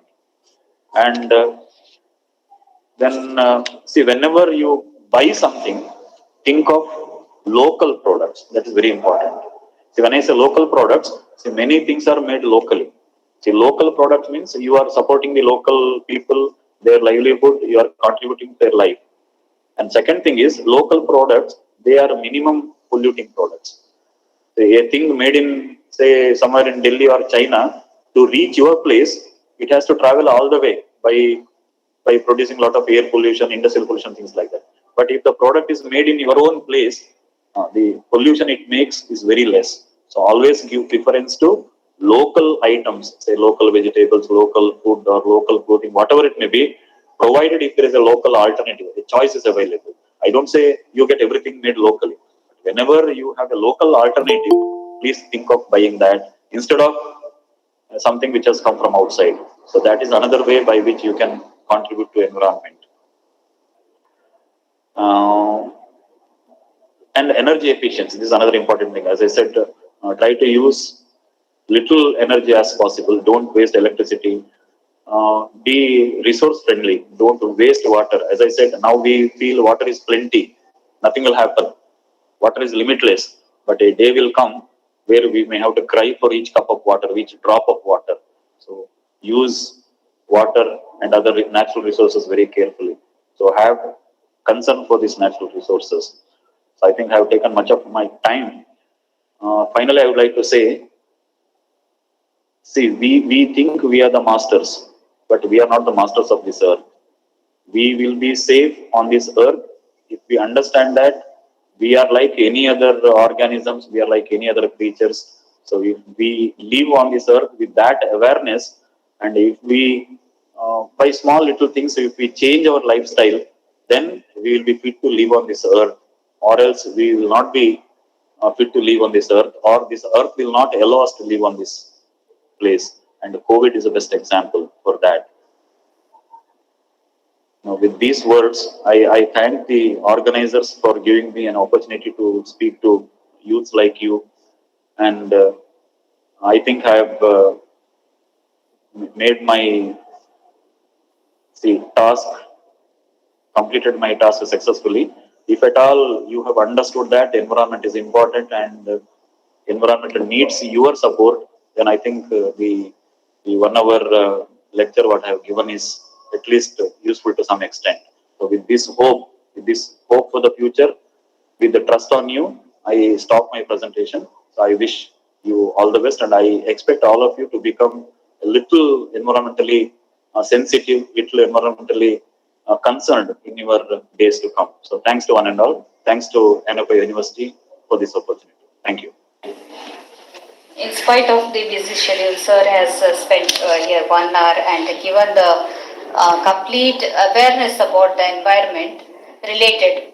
So, like the stepwise, the environment studies, what the students should have, and what are the contributions towards the society, what the students have to give towards the environment. Sir has given very complete awareness. So thank you, sir, for being here and giving us such a good, valuable information. Thank you, sir. Thank you, madam. Thank you, madam. It was nice to meet you all. Thank you, sir. Students' feedback link has been put in the chat box. Please fill that. So I think I can take leave of you, madam. I can exit. Yes, sir. Yes, sir. Thank you, sir. Thank you. Thanks to all of you, and all the best. Thank you, sir.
Good afternoon, students.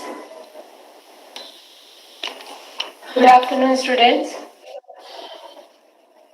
Good afternoon, ma'am. See, Good afternoon, good ma'am. afternoon. Good afternoon, ma'am. Smile. Yes, good afternoon.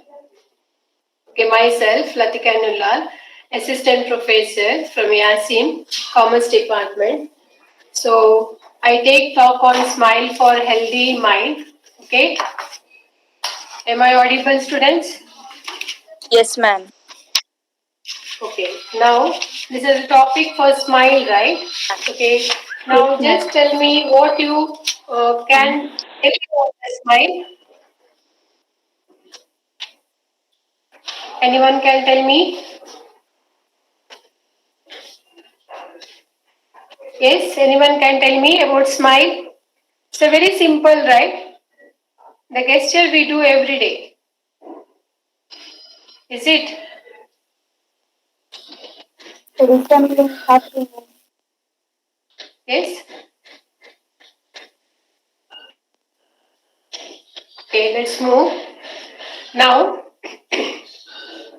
let us take the origin of smiling, from where it has come, or what is the beginning of smiling. See, when we take the topic of smile or smiling, so we are wonder, right, how the people started smiling, isn't it?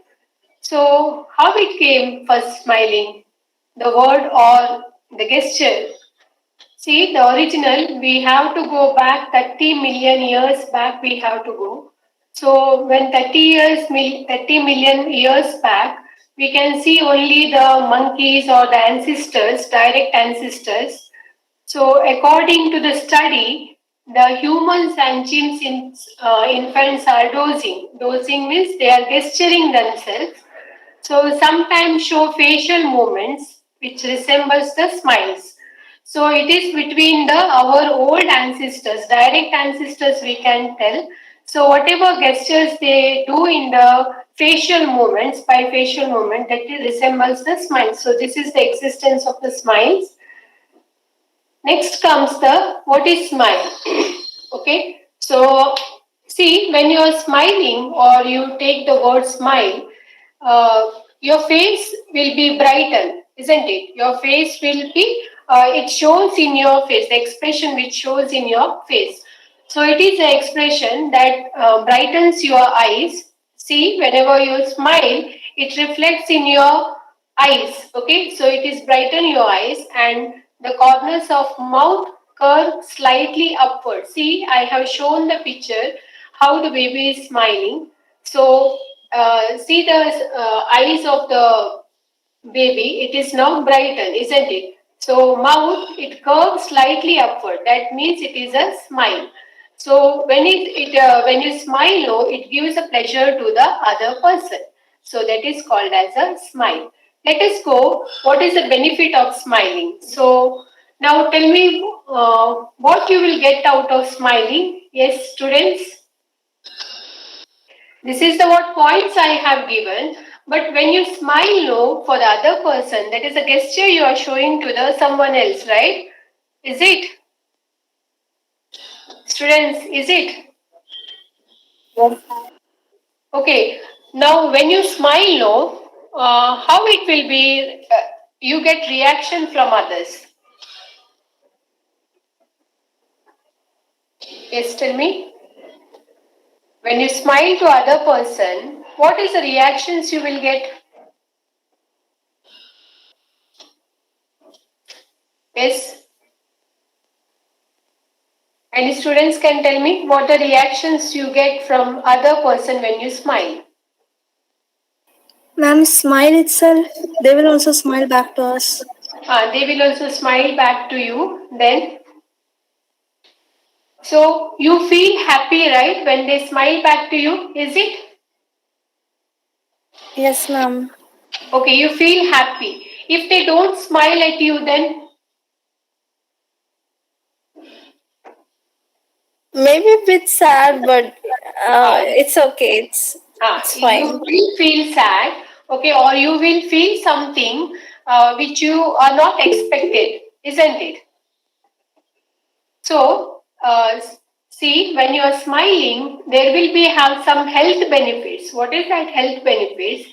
Smiling not only offers a mood boost, it is a mood booster. We can tell smiling is a mood booster. But it also releases some of the toxins from your body. Okay, it releases out the toxins from your body. So how it will get health benefits? That is a reduced blood pressure, increased endurance, reduced pain, reduced stress, strengthen the immunity system. So whenever you smile, your stress will reduce. How the stress will reduce, students? Tell me. Is how the stress will be reduced? See, smile is also a therapy for boosting the immunity system. That more probably we don't know about that. We should aware of that. What the most benefit what we get from the smile. Okay, so it will helps to reduce the stress. See, we are living in a stress life, right? Is it? The students will be having the stress of completing their semesters. The students will be having stress of scoring good marks, or they may have the external stress also. So to reduce this, the beautiful ornament we can wear is a smile. Okay, smile reduces the stress. That is the main thing. Okay, let us go for the next is the types of smiles. So I have given 6 pictures here. Can you identify 6 pictures? Students, can you identify 6 pictures?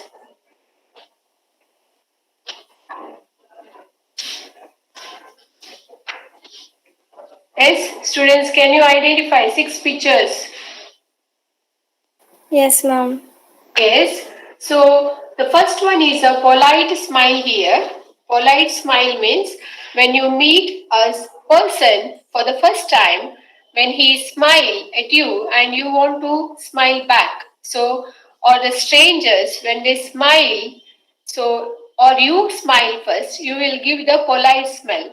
The smile. What is that polite smile? How it comes? How it gestures in your face? That is, we raise our lips little bit, but eyes are unengaged. It means eyes will not blink or eyes will not show any movement. That is called as a polite smile. And we give this smile to the strangers. Yes, while we are meeting some strangers, or like in the functions we attend, or when we visit to the college for the first time, we meet many people, right? We smile at them. So for the first time, they will be stranger for us. So while we smile, it is called as a polite smile. Okay. Next comes the genuine smile. What is genuine smile? So genuine smile means it is a natural, unforced smile. It means no one is forcing us to smile, but we are smiling. So natural smile. When it comes natural smile, when we smile to the known persons, when we smile with our to our friends, or when we smile to when we meet the families, that is called as a genuine smile. For the first time, when the guest appears to your home, you will smile at them, isn't it? Do you smile? Do you smile, students? When you are welcoming the guest, do you smile? Is it? Yes, ma'am. Okay, you smile. So, what type of smile it is called as? It is called as a genuine smile, because the guest is known persons, right? And you want to welcome them. So, it is not a forced smile. It is a unforced smile. So, that is called as a genuine smile. Next one is a embraced smile. Embraced smile means like you like you look somewhere or down, uh, like you pretend like smiling. It is called as an embraced smile. So see, something you have done, but you don't want to represent it with someone. That is called as a embraced smile. So we have a loving smile what is loving smile? Genuinely, we show this smile with our parents. This smile we show with our friends or any loved persons. The smile which we shows, that is called as a loving smile. So we tilt our heads here by doing the genuine smile. So there will be a eyes will be brightened, face will be reflections we will find, or we will enlarge our mouth. That is called as a loving smile. Okay. Next is a fake smile. What is fake smile? Yes, when you give the fake smile, tell me, students. When you give the fake smile, yes, anybody has experienced? Students, when you will give this fake smile or when you will receive the fake smile? Anybody has experienced about this? Sometimes. Sometimes, yes. For what instance? For what instance? See, when you meet the unknown persons, the smile you give, like you don't want to give, but when you give it, it is called as a fake smile. Okay, so that is called as a fake smile. Then next is a synchronized. Synchronized means that is also a loving smile, and you forward your body movement towards the recipient, like uh, the guest appears, or they come to your college, so you have to escort them, so you will show the hand to the dais, right? So when you synchronize to the smile, that is called as a synchronized smile. Is it clear? Is it clear, students? Yes, ma'am.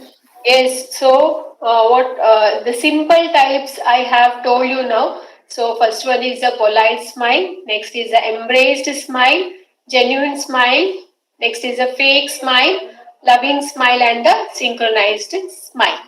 Let us go for the smile therapy. See, very necessary, right? Nowadays we are living in a most probably the we are living in a world where we find the fake peoples or the tension life, stressed life. We feel very stressed. So we need smile therapy, isn't it? So what is called as a smile therapy is a structured specific therapy for people with special communication needs.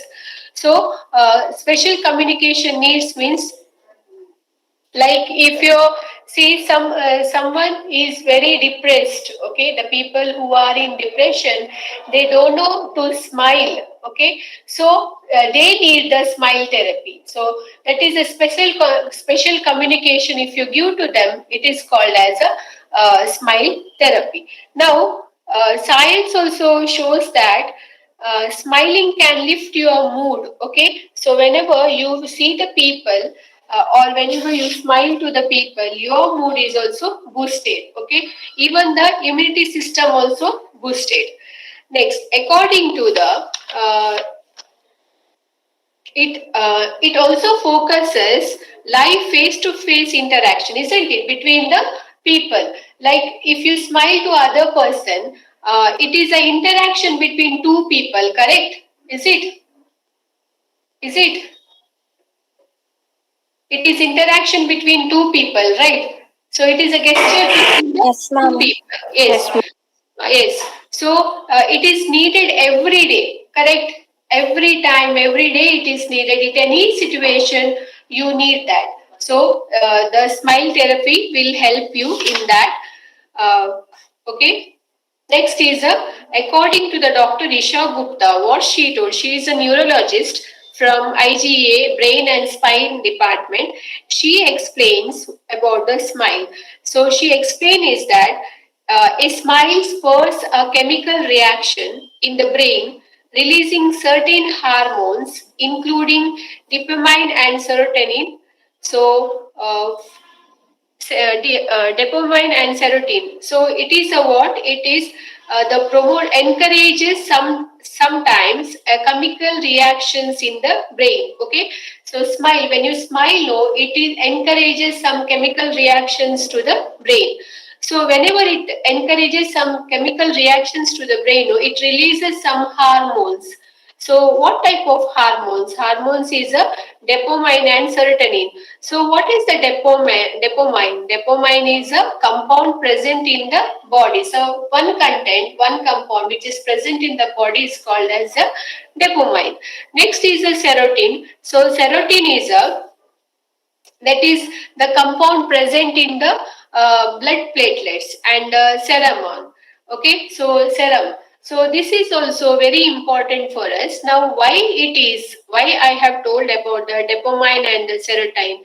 See, whenever the dopamine we speak, though, it increases our feelings and happiness. Okay, so dopamine, what it does, what it directs. Tell me, dopamine, it increases our feelings of happiness. So when you smile, you will be happy, isn't it?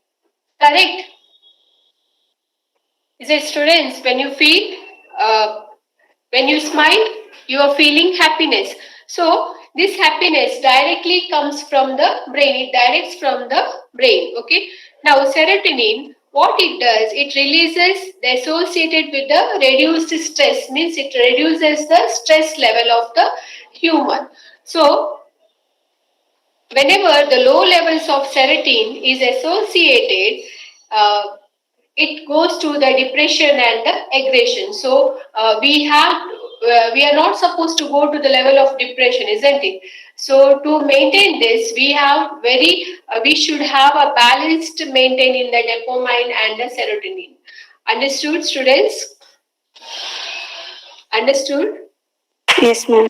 Yes. Okay. So when you smile, no, the whatever it is, when you smile, no, brain does not see whether you are smiling naturally or you are smiling like you are pretending like a smile. Okay. So when you smile naturally, automatically you feel happiness.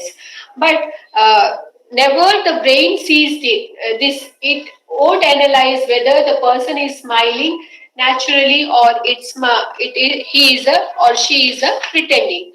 But whenever you smile, all the what elements in the body is boosted. So it is very what a good sign for our health. Next, see, smile is also an international language.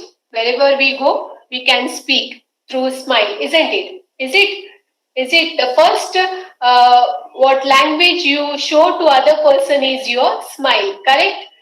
Whoever we are, whatever we speak, whatever our language is, either it is English, either it is Kannada, either it is Hindi or Malayalam, just when we meet, we will gesture with the smile. So that is the first language, or that is the international language, is which way we speak to other persons.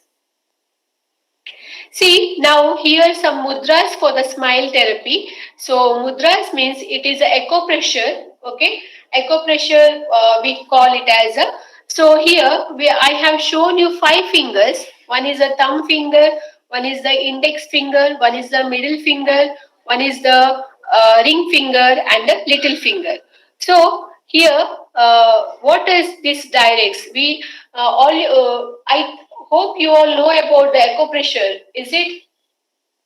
Is it, students? Have you know about the echo pressure?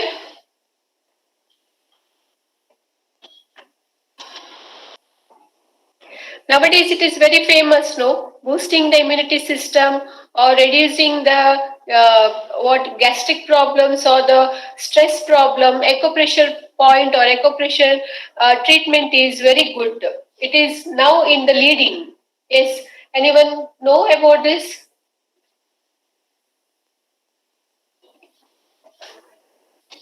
Anyone know about this? Yes, students? See here, the 5 fingers indicates, first is the thumb finger that indicates the fire, and next is indicates the air, and third indicates the space, and fourth indicates the earth, and fifth indicates the water. So whenever you feel like, let us come to the smile mudra. See the picture I have shown here, like index finger, and the picture which is shown is of Buddha. You know, right, Buddha? Do you know, students, about Buddha? Yes, ma'am. Yes. How is Buddha? When you see him, what do you feel? How he is? He always smiles. He always smiles. Okay. What is the posture of his hand? It is a gentle smile, isn't it? The what the smile gives, or we takes from Buddha, the picture of Buddha or the statue of Buddha. It is a gentle smile, and here the hand which I have given in the picture, it is of Buddha. So whenever you see the statue of Buddha, no, you will find the same posture of hand. So it means what? It reflects, and it is the indication, or it is the mudra of smile. So whenever he holds, and meditation time also, like his face will be blooming in the smile. Okay, so it is also one posture we can do every day, that we can smile, and we can use this mudra for the smiling. Next is, why smiling is necessary for healthy mind. Yes, tell me. Anybody can tell why smiling is necessary? Yes, students.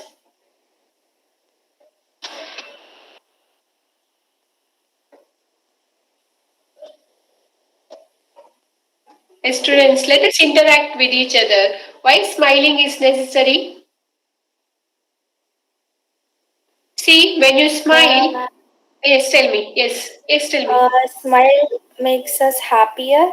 Like Okay. even if we smile, our brain does not, as ma'am said before, Yes. our brain does not recognize whether we are actually smiling or not. So actually, it boosts our, serotonin, dopamine, Okay. some neurotransmitters.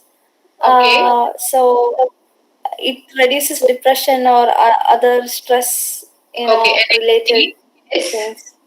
Aggressive. Okay, correct. Now, when you smile, no, as I told you, never the brain recognize whether what type of smile we are reflecting in our face. So, brain releases tiny molecules called neuropeptides to help fight off stress. Okay, for this reason, the smile is very important. Why? Because we are living in the world where we find stress in each and every step of our life, isn't it? Is it correct? Yes. Is correct? Yes. So yes, we are in a stressful life. Okay, so whenever we feel stress, no, the heart rate will increase. Is it correct? Yes. Yes. Okay, so whenever it is a heart rate increase, so when you smile low, the heart rate will start to lower. Okay, so for that way, it is very important smiling nature. So see, whenever you see the people, so some people commonly known for you, so some people always will be having smile on their face. It does not mean that they people don't have any problems or they don't have any stress, but they maintain their smiling face forever. So for that, they will maintain their healthy life. Okay. So for that reason, smile is also very important. Next, what are the benefits of smile for the healthy mind? As I told you, smile changes our mood. Yes, correct. Smile changes our mood, no? Is it? Yes. Students, tell me. Yes, How it changes our mood? Tell me, students. Yes. How it changes our mood? Give positive energy. It gives positive energy. Yes. Then Happy. see, think you and your siblings will get fight, isn't it? Okay. Usually we will be at home. we will fight or we will be angry for some or one other reason, correct? Is it? Okay, so now whenever after fight for a while, we feel what guilty about fighting. So we start smiling on them. Uh, so what we will get back? We will get back smile from them, right? So it changes our mood, correct? Is it true? Is it true, students? Yes, ma'am. Yes. So smiling, as I told, it relieves stress also. You look attractive while you smile. Is it?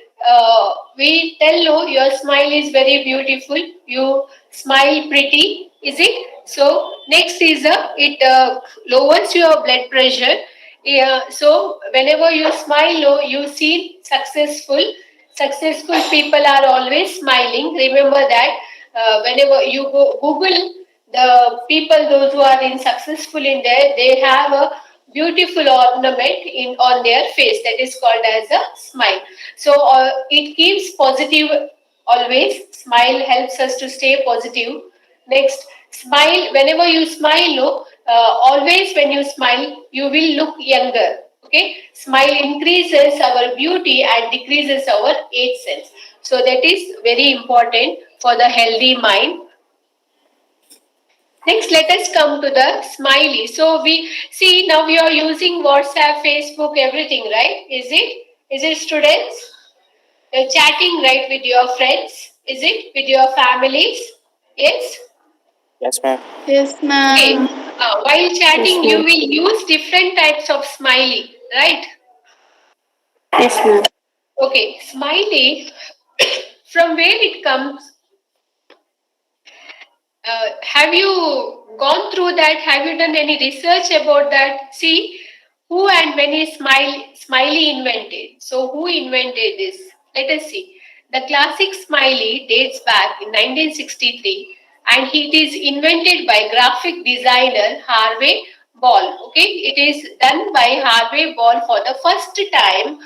Why? Because for the state mutual life insurance company to create an image to boost staff morale. So, who invented? Tell me, students. Yes, who invented? Harvey Ball. Harvey Ball is invented this graphic to boost the staff morale. Okay, so in which date he has invented? It is invented in the 1963. Okay, let us go to the next topic. Now, we shall come to the World Smile Day. Anybody have heard about the World Smile Day?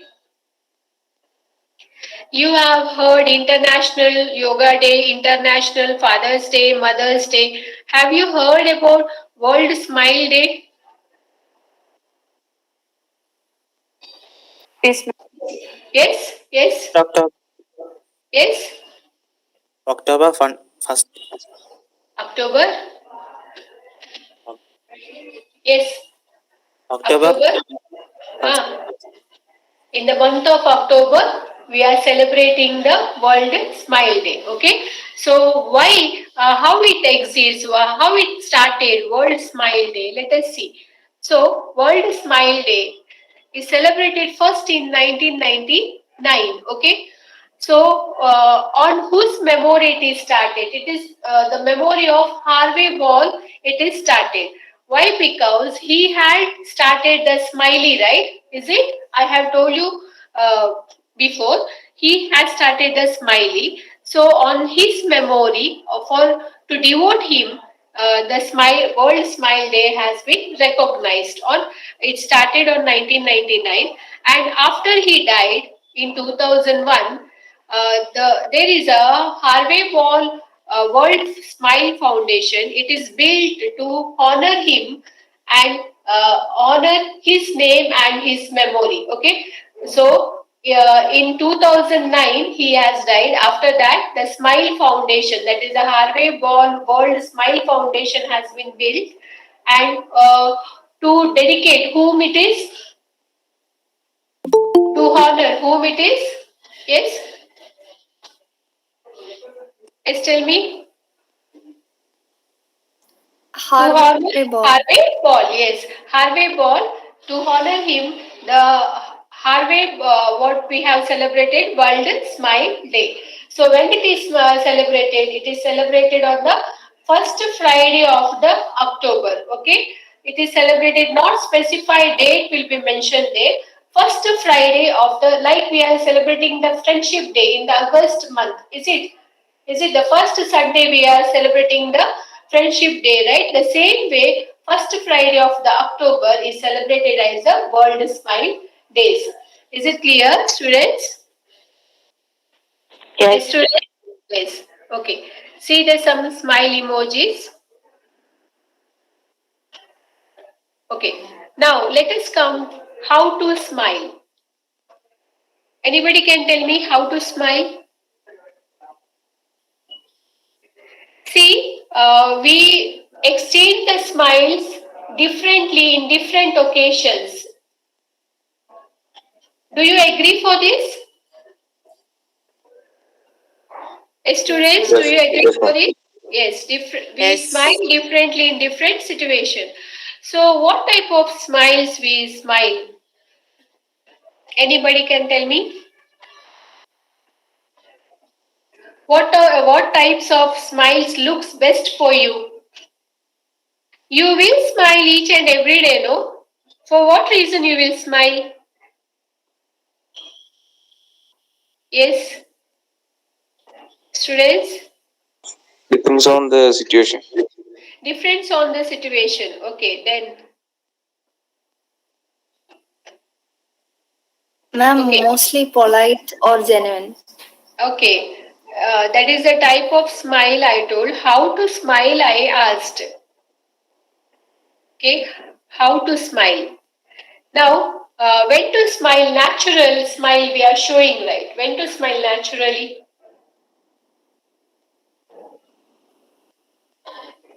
Yes.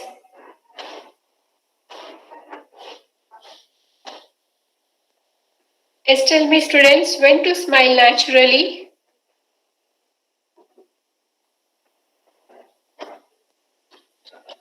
Anybody can tell me?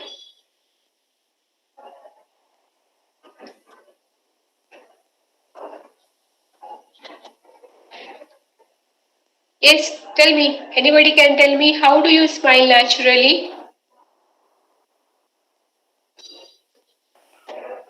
Yes, when your parents gift you, whether you smile? Yes? Yes, ma'am. Okay, what type of smile it is? Fake smile or natural smile? Natural smile.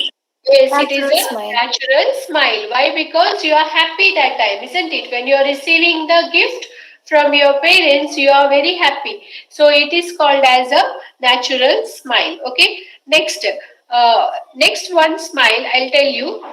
Relax your eyebrows and jaw muscles. When it will be? Yes. Relaxing your eyebrows and jaw muscles. What type of smile it is? When you will smile this way?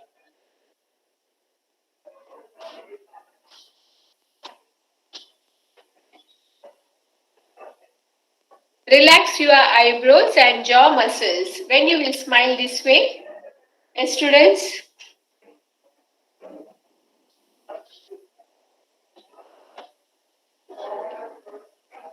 See, if any professor give you assignment or a project to be done within 1 week, okay? So you will be stressed for 1 week, isn't it? Is it? Is it you will be stressed for 1 week? Yes. So after completing the assignments or project and submitted by or appreciated by your professor, the relaxation you will get, no, that smile is called as a relaxing your eyebrows or jaw muscles. Like you will sit on a chair, you will just close your eyes and just smile. You feel to smile that you have done the work completely and the perfectly, isn't it? So that is called as a relax your eyebrows and jaw muscles. Okay, now next you will while seeing any funny pictures, do you smile? Yes. What type of smile it is? I'm laughing. Okay, laughing. It means you are reaching extreme level of smile, isn't it? Laughing, you are enjoying. When you are happy, you will smile. When you are enjoying, you will laugh. Okay, so that is what called as a when you see for the funny pictures. Okay, now how do you smile without showing the teeth?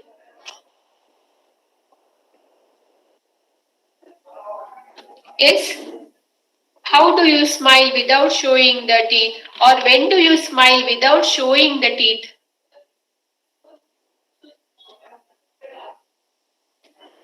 At extremes. Yes, tell me. Yes, students, tell me. It's not clear. Tell me, students. Without showing teeth, when you will smile?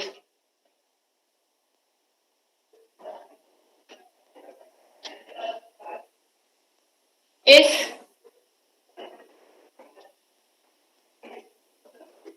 As I have told you, for the fake smile, you never show your teeth. Okay. For the person you meet for the first time, or you smile at your stranger, so you never show your teeth. That is called as a what the smile showing without showing the teeth. Okay. So how do you smile for selfie? You all take selfie, no? Yes. Yes, ma'am. Yes. Very expert in taking selfie.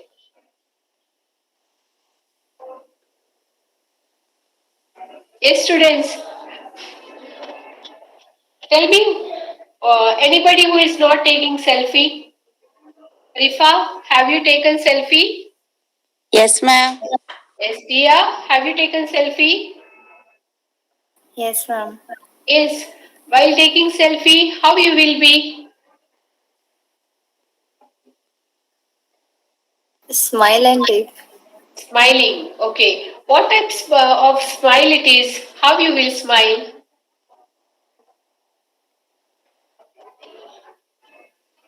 Ma'am, with just lips itself, nothing like showing the teeth or anything. That is single selfie, right? When you take selfie of your own, but when you are with your friends, how you will be? It will be broad smile, right? Is it? Yes, ma'am. The broad smile will be on your face, or the smile, very true smile will be there in your face, isn't it? And you will be having a good smile on your face. Okay. Next, how do you practice smile? Do you practice smile? No, ma'am. No, No. ma'am. No. No. You No. have to practice smile. Why? Tell me. Why you have to practice smile?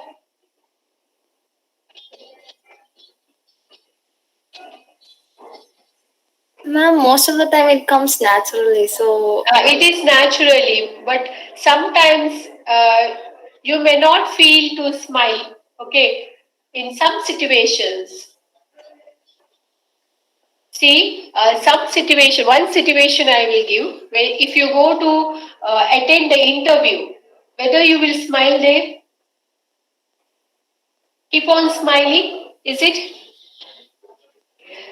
See, you no, ma'am. will feel nervous when you are going to attend the interview, isn't it? But you want to smile with the what the people who are opposite to you.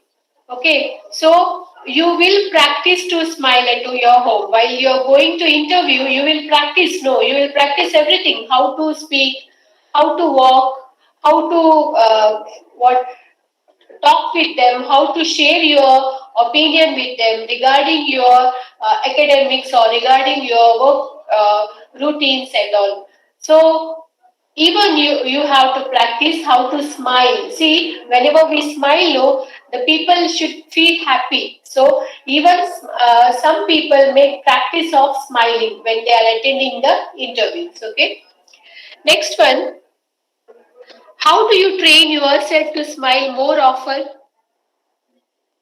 How do you train?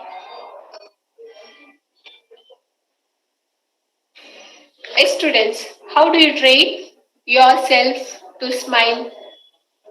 You have mirror at your home, right? Yes, on the wardrobe or the walls, you have the mirrors. Okay, have you smiled by seeing the mirror? Yes. Yes.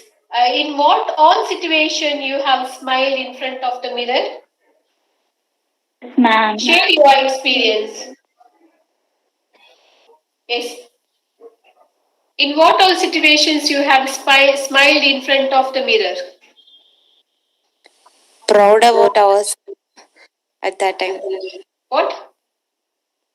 When we are proud about ourselves. Okay, when you are proud of yourself, you will smile. Then, when you get ready, is it when you are dressed up and you look at the mirror, you see yourself on the mirror and you feel happy, and automatically you will get smile on your face, isn't it? Is it? Yes, ma'am. Okay. Next, one more situation. You want to smile, and you practice or you train yourself in front of the mirror. Is that when you are in pain? Is it? Is it? Is it? When you are in pain and silently you sit at your room, but when you want to go out, just you will see the mirror and you smile and you go out. Is it? Anybody agree for that? Or when you feel to cry, when you are crying, just hide it. You want if you want to hide your pain also, you have to smile. Is it? Yes. Yes. So, smile is a beautiful language that we interact with each other. Okay, students, now identify some emojis. I have only few. What type of emoji it is?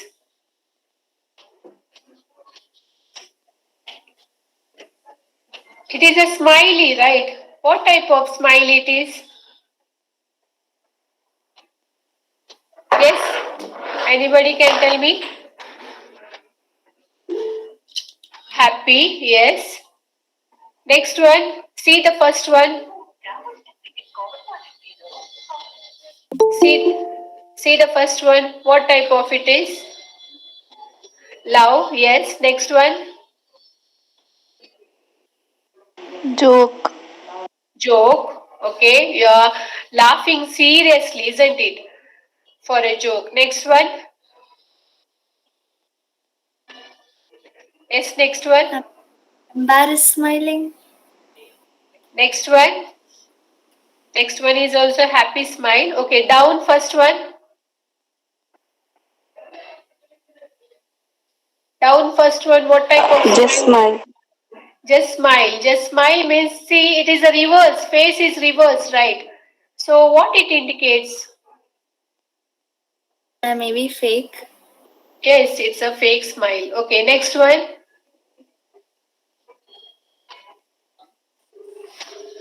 Next one.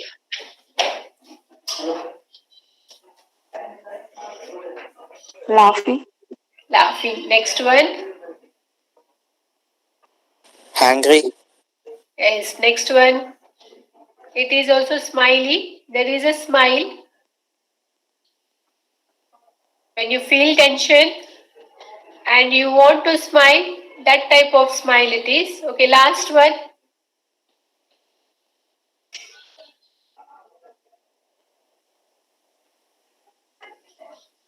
Yes, last one. It is laughing, laughing when the tear comes out of your eyes. So that is called as a huge smile, we can tell. Okay, it is an extreme level of smiling. So, have you got some knowledge about smiling, students? Yes, ma'am. Yes, what you understood? If you smile, what happens? What is the benefit of smiling? Have you understood?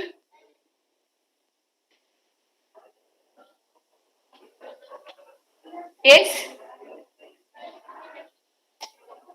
Smile is very important in our life. Is it clear for you?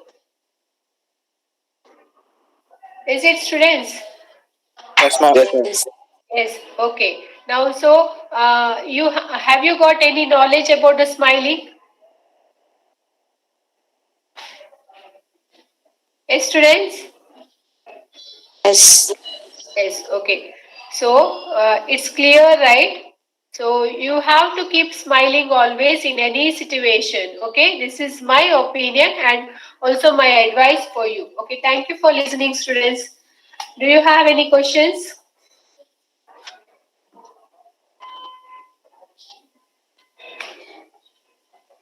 Hey, students, do you have any questions? No? Okay. No, ma'am. Okay, thank you. Thank you, ma'am. Thank you, ma'am.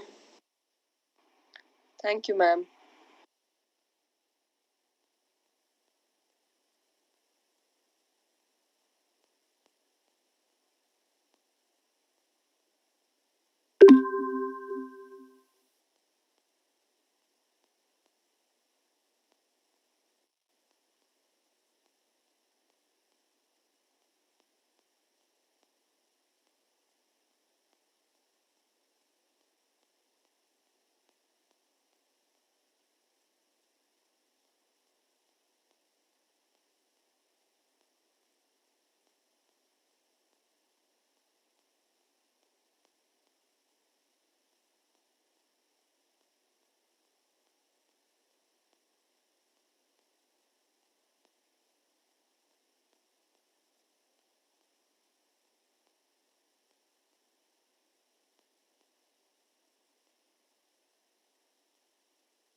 Good afternoon, dear students.